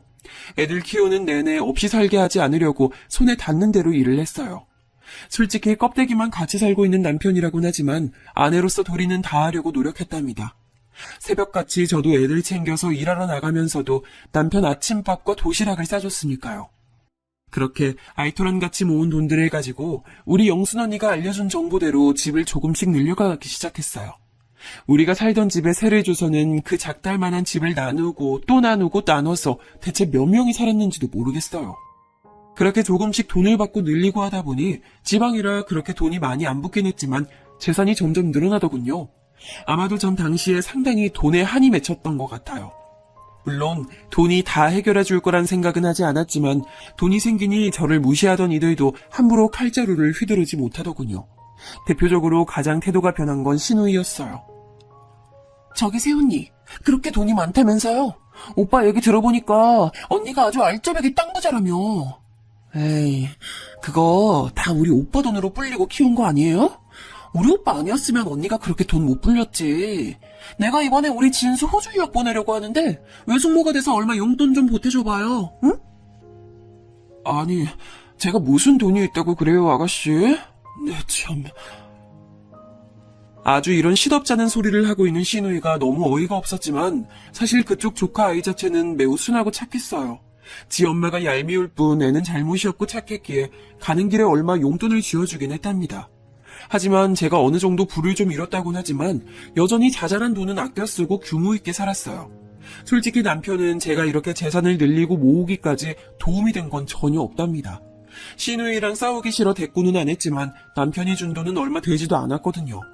경아리 눈물 같은 생활비를 줘놓고 밥을 어찌 차려라 하고 맨날 술고래가 돼가는 그 인간을 애들 아빠랍시고 그냥 참아줬고요. 제가 애들 업고 나가서 식당에서 번 돈 갖고 밤이고 낮이고 발 부르트게 돌아다니면서 땅을 봤었거든요.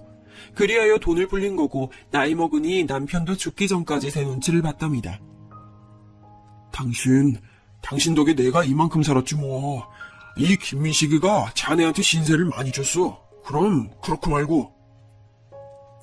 아무튼 그러다가 아들 둘을 각각 장가 보냈는데 하여간 이것도 기가 막힌 사연이라고 생각해요. 특히 큰 며느리 같은 경우는 우리 아들보다 1살 위였거든요. 키도 크고 체격도 있고 누가 봐도 누나 동생 같아 보이는 모양새라 전 썩 마음에 들지 않았어요. 그런데도 그렇게 우리 아들이 좋다고 쫓아다니고 결혼을 하겠다고 자기가 끌고 오다시피 한 거예요. 저 어머니, 저희 얼른 결혼 허락해주세요. 창민 씨도 저 없으면 못 살걸요? 일찍 결혼해서 애 낳고 어른들에게 효도하면 너무 좋잖아요. 네? 당시 전 마음의 준비가 안 돼 있어서 덜컥 아들을 보낼 생각은 없었지만 저렇게 하겠다고 우겨대니 어쩔 수 없이 결혼시켰습니다. 결혼 후에도 얘네들이 잘 지내는 것 같았고 사실 전 며느리랑 막 자주 보는 게 불편하더라고요. 다른 엄마들은 안 그러는 것 같은데 말이에요. 대표적으로 우리 신우이는 지 자식 장가 보내놓고 허한지 맨날 저한테 연락을 해대서 들어줬는데요. 그렇게 본인 며느리랑 나쁘게 지내는 모양이었어요. 언니는 왜 며느리랑 잘 안 보고 지내요? 그 맛에 아들 장가 보내고 호강 누려야지. 난 완전히 실패했지만 말이야. 에휴, 초반에 애들 집도 구경 가고 했는데 애가 어찌나 나이석에 구는지 그거 버릇 한번 잡겠다고 뭐라고 했거든? 그랬더니 아주 눈이 뒤집어져가지고 대드는 거야. 아니, 처음에 그러는 줄 몰랐다니까? 근데 언니네 며느리는 결혼식 때 보니까 아주 참하게 생겼더만. 우리 며느리처럼 성질 더럽진 않을 것 같아. 신우이 얘기를 들어보니 나라도 저렇게 자주 드나드는 시어머니는 싫을 것 같더라고요. 그리고 딱히 우리 며느리라고 그렇게 순한 성격도 아니었어요. 간혹 제가 뭘 주겠다고 하면 단박에 거절을 하더라고요. 저도 아들 얼굴 한 번 더 보고 싶어서 그런 거긴 하지만 너무 야멸차게 자르는 거예요. 어머니, 저희 김치 사다 먹어서 괜찮아요. 그리고 창민 씨 요즘 너무 바빠서 집에도 늦게 오고요. 이 사람 보고 싶어서 그러시죠? 제가 내일쯤 한번 어머니 댁 들리라고 말해둘게요. 이렇게 툭 잘라먹고는 말을 더 못 붙이게 해버리니 좀 서운하더라고요. 약간 서운한 감정들이 쌓이려던 차에 아들은 또 그걸 골치 아파하길래 더 얘기도 못 꺼냈어요. 그런데 반년쯤 지났을까요? 저는 제 아주 가까운 주변에서 충격적인 얘기를 듣게 됐답니다. 어쩌면 어느 정도는 예상이 가능했을 이야기일지도 모르겠고요. 제게 울면서 전화를 걸어온 것은 바로 신우이였어요. 내가 미쳐 진짜. 어쩌다가 이런 일이 생기냐고. 아우 세상에 언니, 나 어떡하면 좋아요. 내가 뭘 어쨌다고 나한테 그래. 사정을 들어보니 신우인의 아들 부부가 이혼을 선포했다는 거예요. 그것도 며느리 쪽에서 강력하게 요구했고 그 원인을 신우이로 삼아서 뭐라고 했다더군요.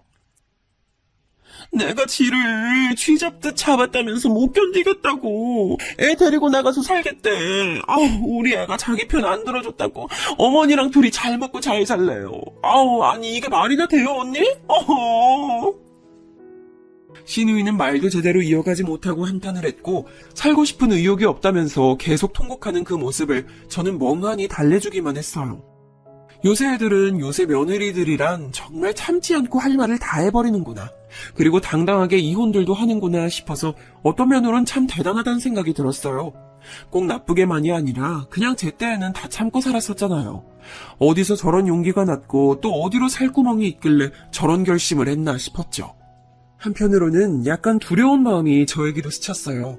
왜냐면 저도 며느리랑 사이가 대면대면한 상태였었잖아요. 이후로 제가 좀 챙겨주면서 용돈도 주고 말도 신경 써서 했더니 돌아오는 며느리의 반응도 다른 거예요. 어머니, 저 요즘은 조금 어머니가 많이 편해진 것 같아요. 제가 엄마 정을 많이 못 받고 자라서 그런지 여자 어른들과 지내기 힘들었거든요. 그런데 요즘은 어머니랑 연락하고 얼굴 보는 게 너무 좋아요. 이런 말을 해주니까 노력도 안 해보고 며느리를 어려워했었구나 싶어 약간은 후회가 되고 이제라도 다행이란 생각이 들었어요. 하지만 문제는 이후에 둘째 며느리가 들어오게 되고서부터 터지게 됐으니 진짜 며느리 하나랑만 사는 사람이 부러워질 지경이더라고요. 자식도 늘어날수록 근심이 생기듯 며느리가 늘어나는 것도 마찬가지였어요. 둘째 며느리는 아주 늘씬하고 외모도 예쁘장한 미인 아가씨였어요. 우리 아들이랑도 아주 마음에 잘 맞았고 둘이 연애하면서 결혼하네 어쩌네 말이 계속 있었죠. 이쁘장한 아가씨인데 집 형편이 넉넉지 않아서 혼수 마련이나 여러 가지로 준비하는 데 시간이 좀 걸렸어요. 그래도 둘째가 좀 더 애교도 많고 무뚝뚝한 큰 며느리보다는 대하기 쉽긴 했었답니다. 어머니, 저 엄마라고 불러도 돼요? 예전부터 시엄마랑 잘 지내는 친구들이 너무 부럽더라고요. 저도 그렇게 지내보고 싶었어요. 나이도 어리면서 애교도 많고 나름 귀여운 구석이 있는 둘째는 저랑 잘 지내는 편이었지만 문제는 지 형님은 큰 며느리와의 관계였답니다. 저한테 전화를 걸어서 잘 지내기 힘들다면서 울어대는 거예요. 엄마, 우리 형님 정말 저를 너무 피곤하게 해요. 아니 이번 명절에도 글쎄 자기 전부치게 꼭두 새벽부터 자기 집으로 오라는 거예요. 아니 그냥 엄마네서 모이면 되는데 왜 이렇게 일을 2번, 3번 하게 만드는 거예요? 저번에도 한번 일머리 없이 재료만 잔뜩 많이 사와가지고 그때 요리 시작도 못하고 채소 다듬기만 했잖아요. 저 진짜 형님이랑 안 맞아요. 엄마가 좀 뭐라고 야단 쳐주세요. 이 사이에서 정말 갈팡질팡 어쩌지도 못하고 명절날 오기 싫다고 난리를 쳐대니 뭐라 해야 할지 모르겠더라고요. 특히 큰 며느리는 제가 직접 본 상황은 아닌데 엄청나게 화가 나서 절대 뜻을 굽히지 않겠다는 거예요. 저도 돈 여유 있는 거 아닌데 자꾸 동서가 이것저것 돈이 없어서 못 태운다는 둥, 지네는 지방 살아서 여유가 없다는 둥 계속 그러잖아요. 이건 완전 시비 거는 거나 마찬가지 아니에요?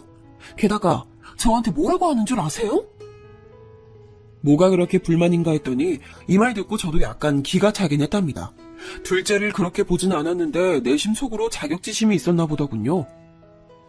저보고 형님은 어머니가 서울에 집해 주셔서 좋겠다면서 계속 비꼬는 거예요. 자기는 애 이제 막 낳고 지방에서 왔다 갔다 하느라 얼마나 힘든 줄 아냐고요. 아니 그게 제 잘못이에요 어머니? 그러면서 애 데리고 먹을 거 싸갖고 오는 거 힘들다고 저보고 좀 다 하면 안 되냐는 거예요. 진짜 저보다 적당히 어린 것도 아니면서 아주 버릇이 없어요. 큰며느리는 씩씩거리면서 지 동서를 집에 들이기 싫다는 투로 말을 하더군요. 둘째에게도 연락해서 슬그머니 떠봤더니 당연히 서울에 지내는 집을 안 사줘서 불만이란 얘기를 하지는 않았어요. 그런데 대책에 지 형님 욕을 하면서 죽어도 명절 때 안 올 거라고 하는데 진짜 속이 답답하더라고요. 아들들한테 연락해보니 다들 가운데서 죽겠다는 소리만 하고요. 도저히 안 되겠어서 그냥 다들 싹 다 불러드렸어요. 아주 입들이 툭 튀어나와서는 씩씩거리면서 왔더라고요. 전 숨을 크게 들이쉬고 말했고 제 말에 며느리 둘 다 눈이 빠질 듯이 동그래져가지고 절 쳐다보더군요. 니들 사정 잘 알았다. 이러니 저러니 해도 내가 옛날 얘기를 해야겠어. 나도 니들만 할 때 형님 동서들 사이에 껴서 보통 힘들게 산 게 아니야.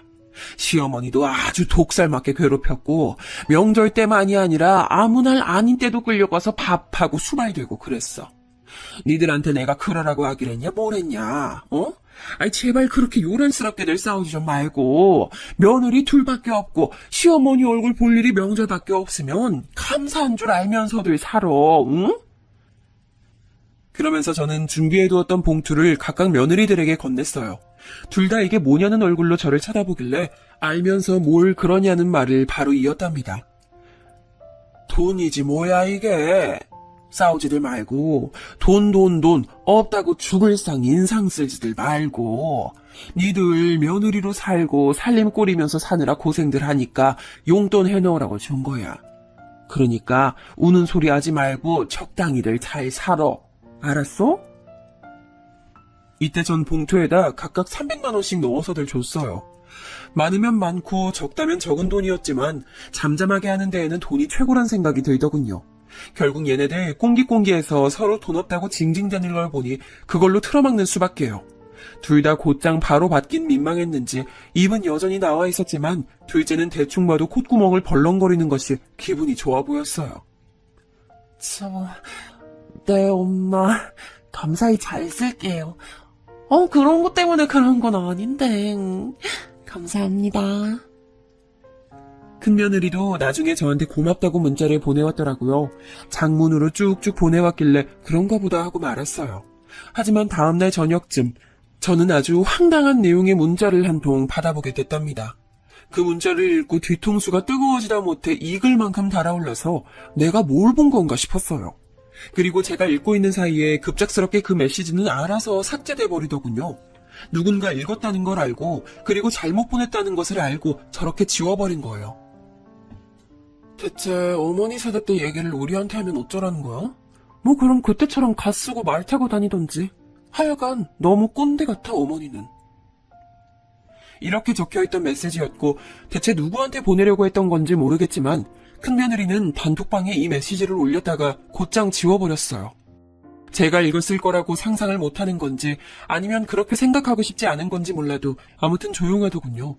전 너무 아연실색해서 애들 장가 보내고 하던 즈음 세상을 떠나버린 남편 생각까지 나는 게 아니겠어요. 살면서 늘 징글징글하게 느껴지던 인간이었고 세상을 떠나던 순간에도 떠나고 나서도 딱히 그 인간 생각이 나본 적이 없었어요. 그런데 순간적으로 왠지 너무 마음이 허하고 외로워지는 거예요. 아들들은 장가 보냈고 며느리 쪽 사람들이 됐고 그리고 그쪽 사람들도 잘 살아야 서로 편한 건데 그럼 나의 이 허한 속은 누가 달래주나 참 외롭더군요. 이때 참 라디오도 많이 듣고 사람 목소리가 나오는 뭔가가 듣고 싶어서 유튜브 영상도 많이 찾아 들었답니다. 유명한 강사님들 강의도 듣고 많이 울면서 속을 달랬어요. 그런 것들을 추천해준 건 제가 자주 가는 단골 미용실 원장 아줌마였어요. 아이고 나는 무자식이 상팔자라고 생각해. 일찍이 우리 애 아빠랑 이혼하고 애들도 다 시집 장가 보내놓고 연락 다 끊었어. 내가 원래 아들 딸이랑 사이가 별로 안 좋아. 어릴 적에 내가 잠깐 걔네 놔두고 나갔었거든. 커서도 연락해서 얼굴도 보고 내가 용돈도 주고 결혼식도 가고 했는데 그렇게 한이 많은가 봐. 아유 그냥 다 신경 끊고 살기로 했어. 언니도 자식들 너무 의지하지 마요. 유튜브나 봐. 요즘 좋은 거 많더라고. 이분의 의견에 다 동의하는 건 아니지만 확실히 저한테 좋은 걸 알려주긴 했어요. 그나마 나이 먹고 마음 터놓기도 힘들고 왜 그렇게 제 세대들이 유튜브를 많이 찾고 듣는지 알겠더라고요.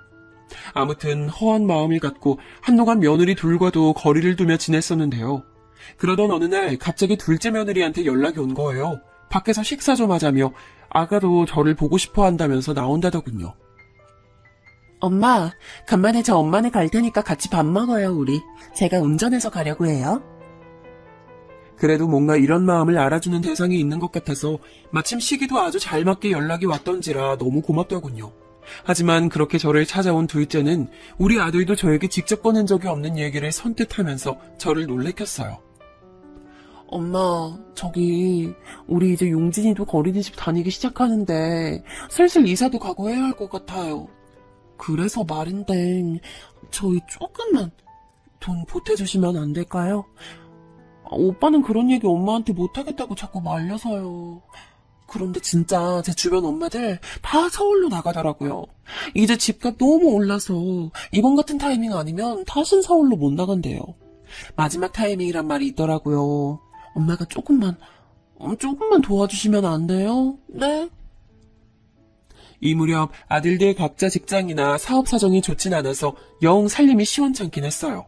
제가 어느 정도 재산이 있다곤 하지만 무턱대고 그때마다 경제적으로 채워주고 싶진 않더라고요. 그런데 선뜻 둘째가 와서 이런 얘기를 꺼내니 좀 당황스럽더라고요. 전 곧장 거절을 했답니다. 당연히 둘째 반응은 좋지 않았어요. 그렇게 이사를 가야 할 정도로 갈급하면 애를 맡겨두고 일을 해서 돈을 모으던가 했어야지.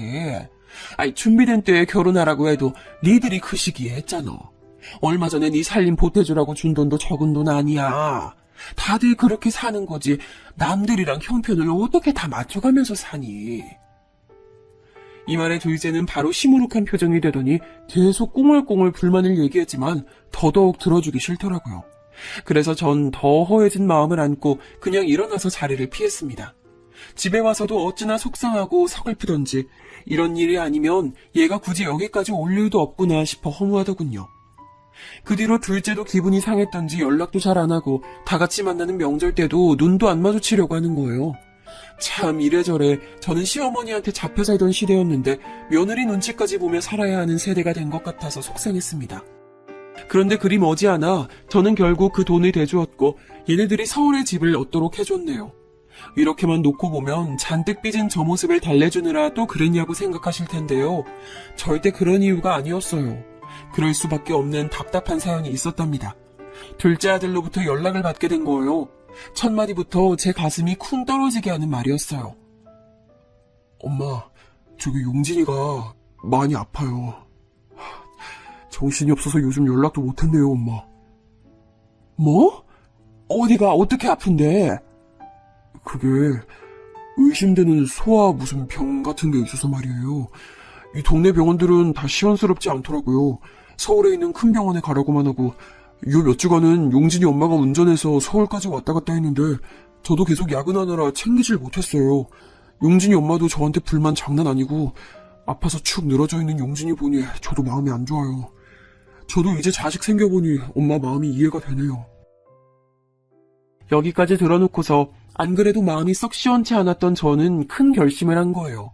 돈이 없다면 모를까 보태줄 여력이 되긴 했었는데 어디까지나 쉽게 돈을 쥐어주고 싶지 않았거든요. 그런데 사정이 이렇게 됐다는데 어떻게 주지 않을 수 있겠어요. 손주가 그렇게 아픈지도 몰랐고 며느리가 주말마다 운전해서 큰 대학병원에 피검사 받으러 다니고 결과 보러 또 가고 원인도 시원치 않은 병명 때문에 고생한다는 얘기를 들으니 갑갑하더라고요. 먼 지방에서 저렇게 차로 운전해서 왔다 갔다 하고 자그마한 모텔을 얻어서 지낸다고 하니 조바심이 났어요. 결국엔 서울에 집을 얻어줬고 둘째네 애들 다 와서는 나란히 저에게 인사를 하더군요. 일단 둘째 며느리는 마냥 그렇게 울기만 하면서 저한테 고맙다고 하는 거예요. 엄마, 너무 감사해요. 정말 엄마가 이렇게 도와주시지 않았으면 용진이 들고 매번 왔다 갔다 할 뻔했어요. 정말 감사해요, 엄마. 그래, 난 그런 일이 있었는지도 몰랐어. 알았으면 진즉 나섰을 거야. 네가 정말 고생이 많다. 이런 모습을 보니 저도 그간 내심 서운해했던 응어리가 풀려나가기도 하고 이렇게 될 거 진즉 해줄 걸 그랬다는 생각이 들더군요. 그리 대단하게 넓고 좋은 곳도 아니고 24평 정도 되는 작은 아파트를 얻어줬거든요. 그렇게 다니는 중에 손주도 정확히 검사를 거치면서 특별한 병은 아니고 그저 열치레를 했다는 것만 알게 됐고요. 이때 완전히 안심을 하게 되면서 이제 정말 우리 가족들이 행복하게 사는 날만 남았다 싶었어요. 그래서 다 같이 둘째네 집에 모여서 한번 식사도 했는데 한 가지 걸리는 것은 이때 큰며느리의 반응이 약간은 시큰둥해 보였다는 거예요. 사실 이러저러한 사정이 있어서 둘째네 집을 서울로 얻어준 건데 그냥 제 느낌인지 모르겠지만 좀 서운해 보이더군요. 어머, 용진이 일이 있어서 집을 얻어주셨던 거예요? 그렇구나. 아니 저는 저번에 이 사람이 사업 확장한다고 얘기했을 때 아니에요, 어머니. 별 얘기 아니에요. 이 부분이 저로서는 조금 걸리는 게 큰아들이 부업으로 뭔가를 해보고 싶다고 제게 말한 적이 있었어요. 그때 큰며느리까지 집에 찾아와서는 부부끼리 같이 해보려고 하는데 자금이 부족하다 했었거든요. 그때 저는 너들끼리 알아서 해결하라고 거절했었고 얘네들도 그럭저럭 수긍을 했었답니다. 그 뒤에 이렇게 된 배경을 보고 내심 그때 생각을 하고 있었나 봐요. 아무튼 서운하게 생각해도 별 수 없고 다 사정에 따라 인생이 이렇게 흘러간다고 여기기로 했어요. 하지만 인생은 여전히 저에게 녹록지 않았으니 도통 이제 괜찮다, 쉬어가도 된다며 안심을 시켜주질 않더라고요. 왜냐면 얼마 안 가 저를 좌절하게 만드는 사건이 또 터져버렸기 때문이에요. 평소에 음식 솜씨가 막 좋은 건 아니지만 제 김치는 아들들이 꽤 좋아하는 편이었거든요. 서울 사는 며느리들 불러서 할 생각은 당연히 없었고 그다지 많지 않은 부피로 김장을 하고 있었어요. 그런데 이것저것 들고 옮기며 하다가 허리를 아주 크게 다치게 된 거예요. 이때 급한 대로 근처 사는 아줌마며 미용실 아줌마며 받는 대로 다 연락을 해서 응급실을 갔어요. 하지만 여간 엉망이 된 게 아니었나 보더라고요. 지루한 시간들을 지나 결국 수술을 해야 한다는 결론에 이르렀고 이재역은 안 되고 서울에 있는 병원으로 가게 됐어요. 당시 미용실 아줌마나 제 주변 아줌마들은 입을 모아 다 하나같이 저렇게 말했고 저도 이견은 없었답니다. 그런데 상황은 전혀 그렇게 가주지 않더라고요. 언닌 뭐 걱정할 게 있어? 노년에 돈도 있겠다. 아들들이 있고 며느리들이 있고 다들 그 좋은 서울집에 살고 있겠다. 아니 거기서 떵떵거리면서 병원에서 요양하면 되는 거 아니야. 아우 부러워. 우리 애들은 내가 전화하면 받지도 않고 그렇게 돌려버리더라고. 아우 자식 농사를 언니처럼 지어야 했어. 그래야 늙어서도 큰 소리 땅땅 치고 살지. 그런 말을 들으면서 내심 그렇게까지는 아니라고 생각했지만 아들들이 저를 데리러 왔을 때 흐뭇한 마음도 있었어요. 며느리들이야 살림하고 애 챙기느라 못 오긴 했었지만 당연히 서울 쪽으로 올라가면 저를 신경 써줄 거라고 생각했답니다. 그런데 제가 있는 곳으로 면회를 온 며느리 둘은 평소 제가 그들에게 각각 따로 갖고 있었던 서운함을 다 잊어버릴 정도로 황당한 장면을 제게 보이더군요. 서운함이 다 가시게 해줄 정도로 정남치는 모습을 보여준 게 아니라 이 모습을 제가 살던 동네 친한 미용실 아줌마들이 못 본 게 다행일 정도로 너무나 수치스러웠어요. 어쩜 이렇게 하나같이들 저한테 이럴 수가 있나요? 저의 거초나 간병을 두고 나온 화제를 듣자마자 둘 표정이 싹 변하더군요. 그러면서는 말 많은 둘째가 먼저 소리를 내는 거예요. 형님이 간병하세요. 아직 애기 없으시잖아요. 저 용진이 아직 여기저기 아픈 데 많고 신경 써줄 데 많아서 안 돼요. 형님이 어머니 봐주세요. 그러자 큰 며느리는 도끼 눈을 뜨면서 바로 둘째를 노려보는 거예요. 동서, 지금 말장난해? 언제는 엄마 거리면서 서울집 받아낼 땐 언제고 무슨 이제 내외하듯이 어머니 소리 하는 거야. 나보고 모시라고? 자기 진짜 웃기다. 내가 애 낳기 싫어서 안 낳았어? 어쩜 그렇게 말을 버르장머리 없이 해? 노인네 모시려고 하니까 아주 눈 뒤집어져서 뵈는 게 없어? 애 있는 게 벼슬이야? 저는 이때 생각지도 못한 반응이 쏟아져 나오는 것을 보고 기함할 수밖에 없었어요. 그렇지 않나요? 순간적으로 머릿속에 마치 사진을 찍어둔 양 제가 우리 동네 아줌마들한테 자식들 얘기를 했던 장면들이 휙휙 지나가더라고요. 대놓고 자랑은 아니지만 그래도 은근히 자랑으로 여기며 그런 마음을 적당히 숨겨가며 아들 며느리 자랑을 했던 모습들이 떠올라 더 얼굴이 뜨거워지고 심장은 쿵쿵 뛰고 수치스러움이 밀려오기 시작했어요. 형님이야말로 말장난 하시냐고요. 저 용진이 돌보고 챙기고 얼마나 아침에 눈 뜨자마자 바쁘게 사는지 모르시잖아요. 애 따라다니면서 종일 아주 죽겠는 사람한테 어떻게 어머니 간병하라 왔다 갔다 하라는 거예요. 그리고 형님이 장남 며느리시면 형님이 책임지셔야죠. 이렇게 쏟아내는 둘째 며느리 반응에 큰 며느리는 팔을 걷어붙이며 아주 뛰어들 기세로 반박하더군요. 나는 놀아? 난 노냐고. 나도 우리 신랑 뒤치다거리하고 바쁜 사람이야. 요즘 같은 세상에 큰 며느리만 다 하라는 법이 어딨어? 그러는 동서는 장남 며느리 아니고 둘째 주제에 집은 왜 받았는데? 받을 땐 좋고 책임 다 하라니까 하기 싫어? 보자 하니까 진짜 보통 주접이 아니네 동서? 이 말도 안 되는 기싸움 사이에 저는 멍청하게 껴있었어요. 당연히 둘 중 하나가 아니면 서로 교대로라도 저를 간병해주거나 지들 집으로 모시고 갈 거라고 생각했었는데 말이에요. 얘네들 집 각각 사준 뒤에 저는 저희 집으로 내려오게 했지 따로 집들이들을 한 적도 없고 제가 나서서 가본 적도 없는 사람이에요. 그런 시애미가 집도 저희도 다 해준 시애비가 아파서 간병을 받아야 하는데 그 집을 손에 꽉 쥐고 못 들어오게 하는 거예요. 너무 기가 차서 할 말이 없고 머리와 몸이 다 피곤해지더군요. 일단은 혼란스러워서 둘 다 가라고 했고 서울에 있는 영순 언니에게 사정을 말해서 언니가 바쁜 중에 와줬어요. 동생이 나이 먹어 허리 수술하고 몸도 못 움직이는 걸 알고 안쓰러워하더군요. 사실 저도 언니의 보살핌을 받고 나니 생전 목욕탕 한번 같이 가본 적 없는 며느리들 수발보다는 우리 언니가 낫다는 생각도 했어요. 그런데 생각할수록 저들 행동이 너무 저를 힘들게 하고 우라통 터지게 만들더군요. 그간 쌓아오며 참아왔던 것들이 얼만데 대체 제가 얼마나 우스웠길래 저를 한가운데에 두고 그 난장판들을 피웠던 걸까요? 참다 정말 너무 억울하고 한맺혀 잠이 안 오던 새벽에 언니에게 이런 얘기를 털어놓았어요. 늙음하게 손녀 손주들 돌보고 있던 언니는 이 얘기를 듣고 깜짝 놀라서는 왜 그런 꼴이 되었냐며 화를 마구 내는 거예요.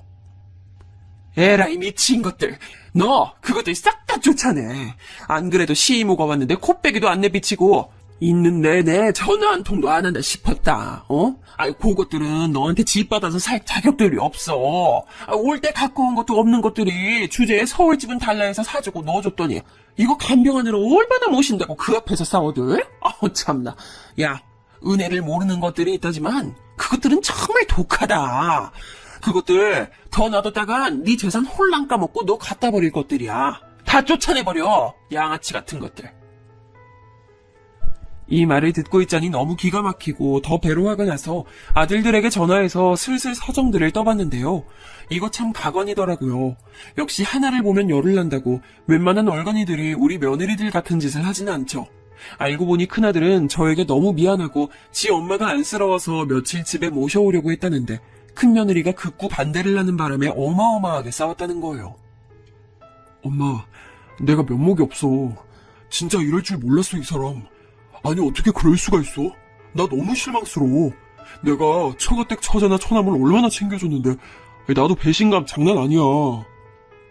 아들은 이런 모습으로 자기 부인에게 너무 화가 나서 냉전 중이라 하더군요.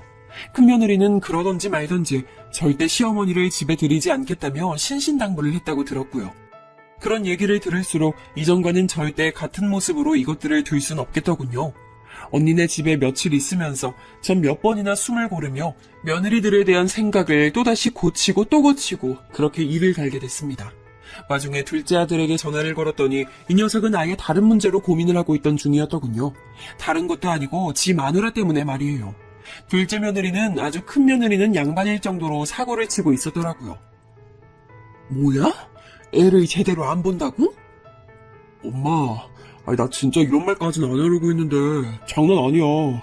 용진이 아파서 그렇게 차로 왔다 갔다 하던 혈기는 어디 가고 애 괜찮고 이쪽에 집 얻고 나니까 이 동네 아줌마들이랑 몰려다니면서 맨날 애를 늦게까지 어린이집에 맡겨놔. 어디 멀리 가서 비싼 밥 먹으러 다니고 옷 사대고 얼마 전엔 애를 안 데리러 가서 어린이집 선생님이 나한테 전화를 했다니까. 나 그때 일하고 있었어. 애 엄마가 안 왔다면서 7시가 넘었는데도 안 오신다고 용진이가 울고불고 난리 났다는 거야. 나보고 무슨 자기 쇼핑몰에 와 있다고 대신 데리러 가달래. 미친 거 아니야 얘? 전 완전히 인내심의 줄이 또 끊어져 버려서 더는 정신을 차릴 수 없게 됐습니다. 일단 허리가 조금 가라앉은 것 같아서 그대로 둘째네 집으로 이동했어요. 역시 가보니까 며느리는 집을 비우고 밖으로 싸돌아다니고 있어서 그런지 집이 아주 개판인 거예요. 빨래통은 쓰러질 듯 꽉 차서 악취가 풍기고 있고 냉장고는 썩은 음식 천지에 집도 구석구석 모래사장처럼 먼지가 쌓여서는 그 집에서 산 지 무슨 10년은 된 양 지저분하더라고요. 그대로 아무것도 건들지 않고 큰며느리도 둘째 며느리도 싹 다 호출했어요. 퉁퉁거리면서 왜 부르시냐고 설마 자기 모시라고 할까봐 인상을 잔뜩 쓰고 나타난 그것들에게 저는 다짜고짜 통보부터 했고요. 이것들 얼굴이 냉동된 오징어처럼 시퍼렇게 변하는 꼴도 마주했습니다. 니네들 이혼해라. 다들 집에서 나가. 더 얘기할 것도 없고 바꾸고 뭐 할 것도 없어. 무슨 말인지 알지? 가진 거 없이 왔으니까 빈몸들로 나가. 제 말에 인상만 잔뜩 쓰고 서로들도 안 쳐다보던 며느리들은 눈이 크게 뜨여서는 아주 어원이 벙벙해 보이더라고요. 차마 뭐라고 말을 못 대고 있길래 이어서 말했어요. 내가 니들한테 뭐 그리 많은 걸 바랬냐. 아파 죽겠어서 서울에 다니러 왔고 그거 좀 봐주고 니들 집에 한 며칠 있다 간다는 걸 그렇게 귀신 보듯 즐거워해야 돼? 니들 필요할 땐 헤헤 어머니거리면서 니들이 수고할 생각하니까 그렇게 싫어서 죽일 듯이 싸워대? 나도 니들 싫어. 니들을 가족이라고 생각해서 집도 모두 내줬더니 돌아오는 게 이 꼴이면 차라리 이참에 찢어지는 게 나아. 잔말 말고 짐 싸서들 나가 얼른. 제 말에 둘째는 그 큰 눈에 눈물이 그렁그렁 맺혀서는 아니라고 제 발을 붙잡지 뭐예요. 아주 가증스럽게 말이에요. 엄마 왜 그러세요? 이혼이라뇨. 화나신 건 알겠는데. 아니, 제가 잘못했어요. 그렇다고 이혼이란 말을 하시면 어떡해요. 우리 용진이는 어떡하고요. 전 이 모습이 너무 역겨워서 곧장 말을 이었어요. 이 부분까진 말을 안 하려고 했는데 듣고서 옆에 있던 큰며느리도 기겁하더군요. 용진이? 네가 용진이 이름 올릴 자격이냐 있냐? 애 내팽겨쳐놓고 물통이며 도시락도 안 시켜서 곰팡이 쓸었다며. 어린이집 선생님이 애 걱정을 할 정도라며. 그리고 헬스인지 뭔지 다니면서 거기 젊은 놈이랑도 어울려 다닌다면서. 넌 지금 나한테 한 대 안 얻어맞은 걸 다행인 줄 알아. 안 그래도 이 얘기를 아들이 전할 때 조용히 마음속으로 이혼 생각을 몇 번 했다가 참았다고 했었거든요. 저를 생각해서 참았다는데 전 그럴 이유가 없다고 생각됐어요. 좋은 말 할 때 썩 꺼져. 너랑 엮인 짐만 고스란히 들고 나가. 다른 거 건드리면 가만 안 놔둬. 둘째 며느리는 제가 여기까지 말하니 아주 어깨를 바들바들 떨면서 어쩔 줄 모르더라고요. 엄마. 내가 왜 네 엄마야? 시끄러. 그리고 전 곧장 눈을 돌려 큰며느리에게도 호통을 쳤어요. 넌 뭐 아닌 줄 알아? 너도 당장 집 가서 짐 싸서 나가. 긴 말 더 듣기 싫어. 일찍 며느리로 들여서 눈치라도 있는 줄 알았더니 뒤에서 내 욕이나 하고 다니고. 너도 다를 거 없어. 네 친정이건 어디로건 다 썩 꺼져. 제가 이렇게 난리를 치는 동안 같이 자리 잡고 앉아있던 큰아들과 둘째 아들도 어느 정도 마음의 결심을 한 듯 하더군요. 큰아들은 여러모로 실망했었는데 계기가 필요했던 것 같고, 둘째 아들은 이미 자기 입으로 저에게 먼저 이혼 얘기를 꺼냈었어요. 전 그걸 정리한 것뿐이고요. 솔직히 아들 둘 다 이혼시켜서 제게 좋을 게 뭐가 있나요? 하지만 이런 며느리들은 없는 것만 못해요. 평생 살면서 우리 아들들한테 부정적인 에너지밖에 주지 못한다고요. 이후로 둘째 며느리는 도저히 도망갈 구석이 없고 내뺄 게 없으니 그냥 순순히 백기 들고 나갔고요. 큰 며느리가 그렇게 의외로 그렇게 악을 바락바락 썼다더군요. 자기 친정 동생들까지 가끔 데리고 와서 재우고 애는 가질 생각이 없어 보이고 그렇게 지집인 양 지키며 살았나 봐요. 심지어 저한테 울면서 아주 구질구질하게 빌었답니다. 어머니, 제가 어머니 모시기 싫어서 그런 게 아니에요. 사정도 있고 저도 몸이 안 좋아서 도저히 모실 상황이 안 돼서 동서한테 부탁하려고 했던 건데, 동서가 자꾸 싫다고 하고 제 속을 긁으니까 감정이 안 좋아서 그런 거예요. 그렇다고 이혼을 하라고 막 그러시면 저도 너무 서운해요, 어머니. 서운하면 서운한 거 풀 생각하지 말고 각자 갈 길 가자. 넌 네 갈 길 가. 난 나대로 내 아들이랑 집 그대로 찾아와야겠으니까. 시간 더 끌지 말고 나가. 연락도 하지 말고. 이리하여 시간차를 좀 두고 두 며느리들을 다 싹 다 쫓아내버렸어요. 돈 갖고 어설프게 사람 갖고 놀고 간 보는 것들은 돈으로 회초리질을 해줘야 되는 게 맞아요. 제가 워낙 돈 때문에 서름이 많았어서 애들은 고생 안 시키려고 했더니 정작 우리 애들은 둘째치고 그 배우자랍시고 들어온 것들이 누리고 앉았네요. 경제력 없이 온 것이 안쓰러워서 잘 챙겨주려고 했는데 그 위에 앉아서 더 저를 골리고 있으니 다 끊어버려야죠. 다시는 어떤 구석으로든 엮이고 싶지 않은 망할 것들이에요. 나중에 아들들한테 며느리라는 것들 근황을 들었는데 큰 며느리는 아주 지네 친정 식구들이 돌아가면서 전화를 걸어대며 우리 아들한테 빌고 있다나 봐요. 좁아터진 닭장 같은 집에서 다시 모여 살게 생겼다며 우리 누나, 우리 언니 좀 봐달라고 말이에요. 이 얘기 들으니 더 어이가 없을 뿐이고 지난달에 듣게 된 둘째 며느리 근황은 더 기가 막힌답니다. 아픈 애며 지 남편이며 놔두고 젊은 남자랑 돌아다니더니 그 남자가 글쎄 이혼 얘기 도는 거 알자마자 대차게 버렸다더군요. 이것들이 감히 저한테 전화질을 못하고 만만해 보이는 우리 아들들한테 전화해서 울고 짜고 비굴하게 빌어대고 있나 봐요. 저는 손주 문제 때문에 둘째 아들과 살림을 합치기 위해 이곳에 올라왔고 큰아들은 기존에 살았던 집을 정리하고 새로운 터로 이사를 갔어요. 해결할 것들이 좀 남아있긴 하지만 며느리 둘 다 쳐낸 거 생각하면 큰일도 아니고 아무쪼록 시간이 모든 걸 잘 해결해주기만을 바래요. 이야기 들어주셔서 감사합니다.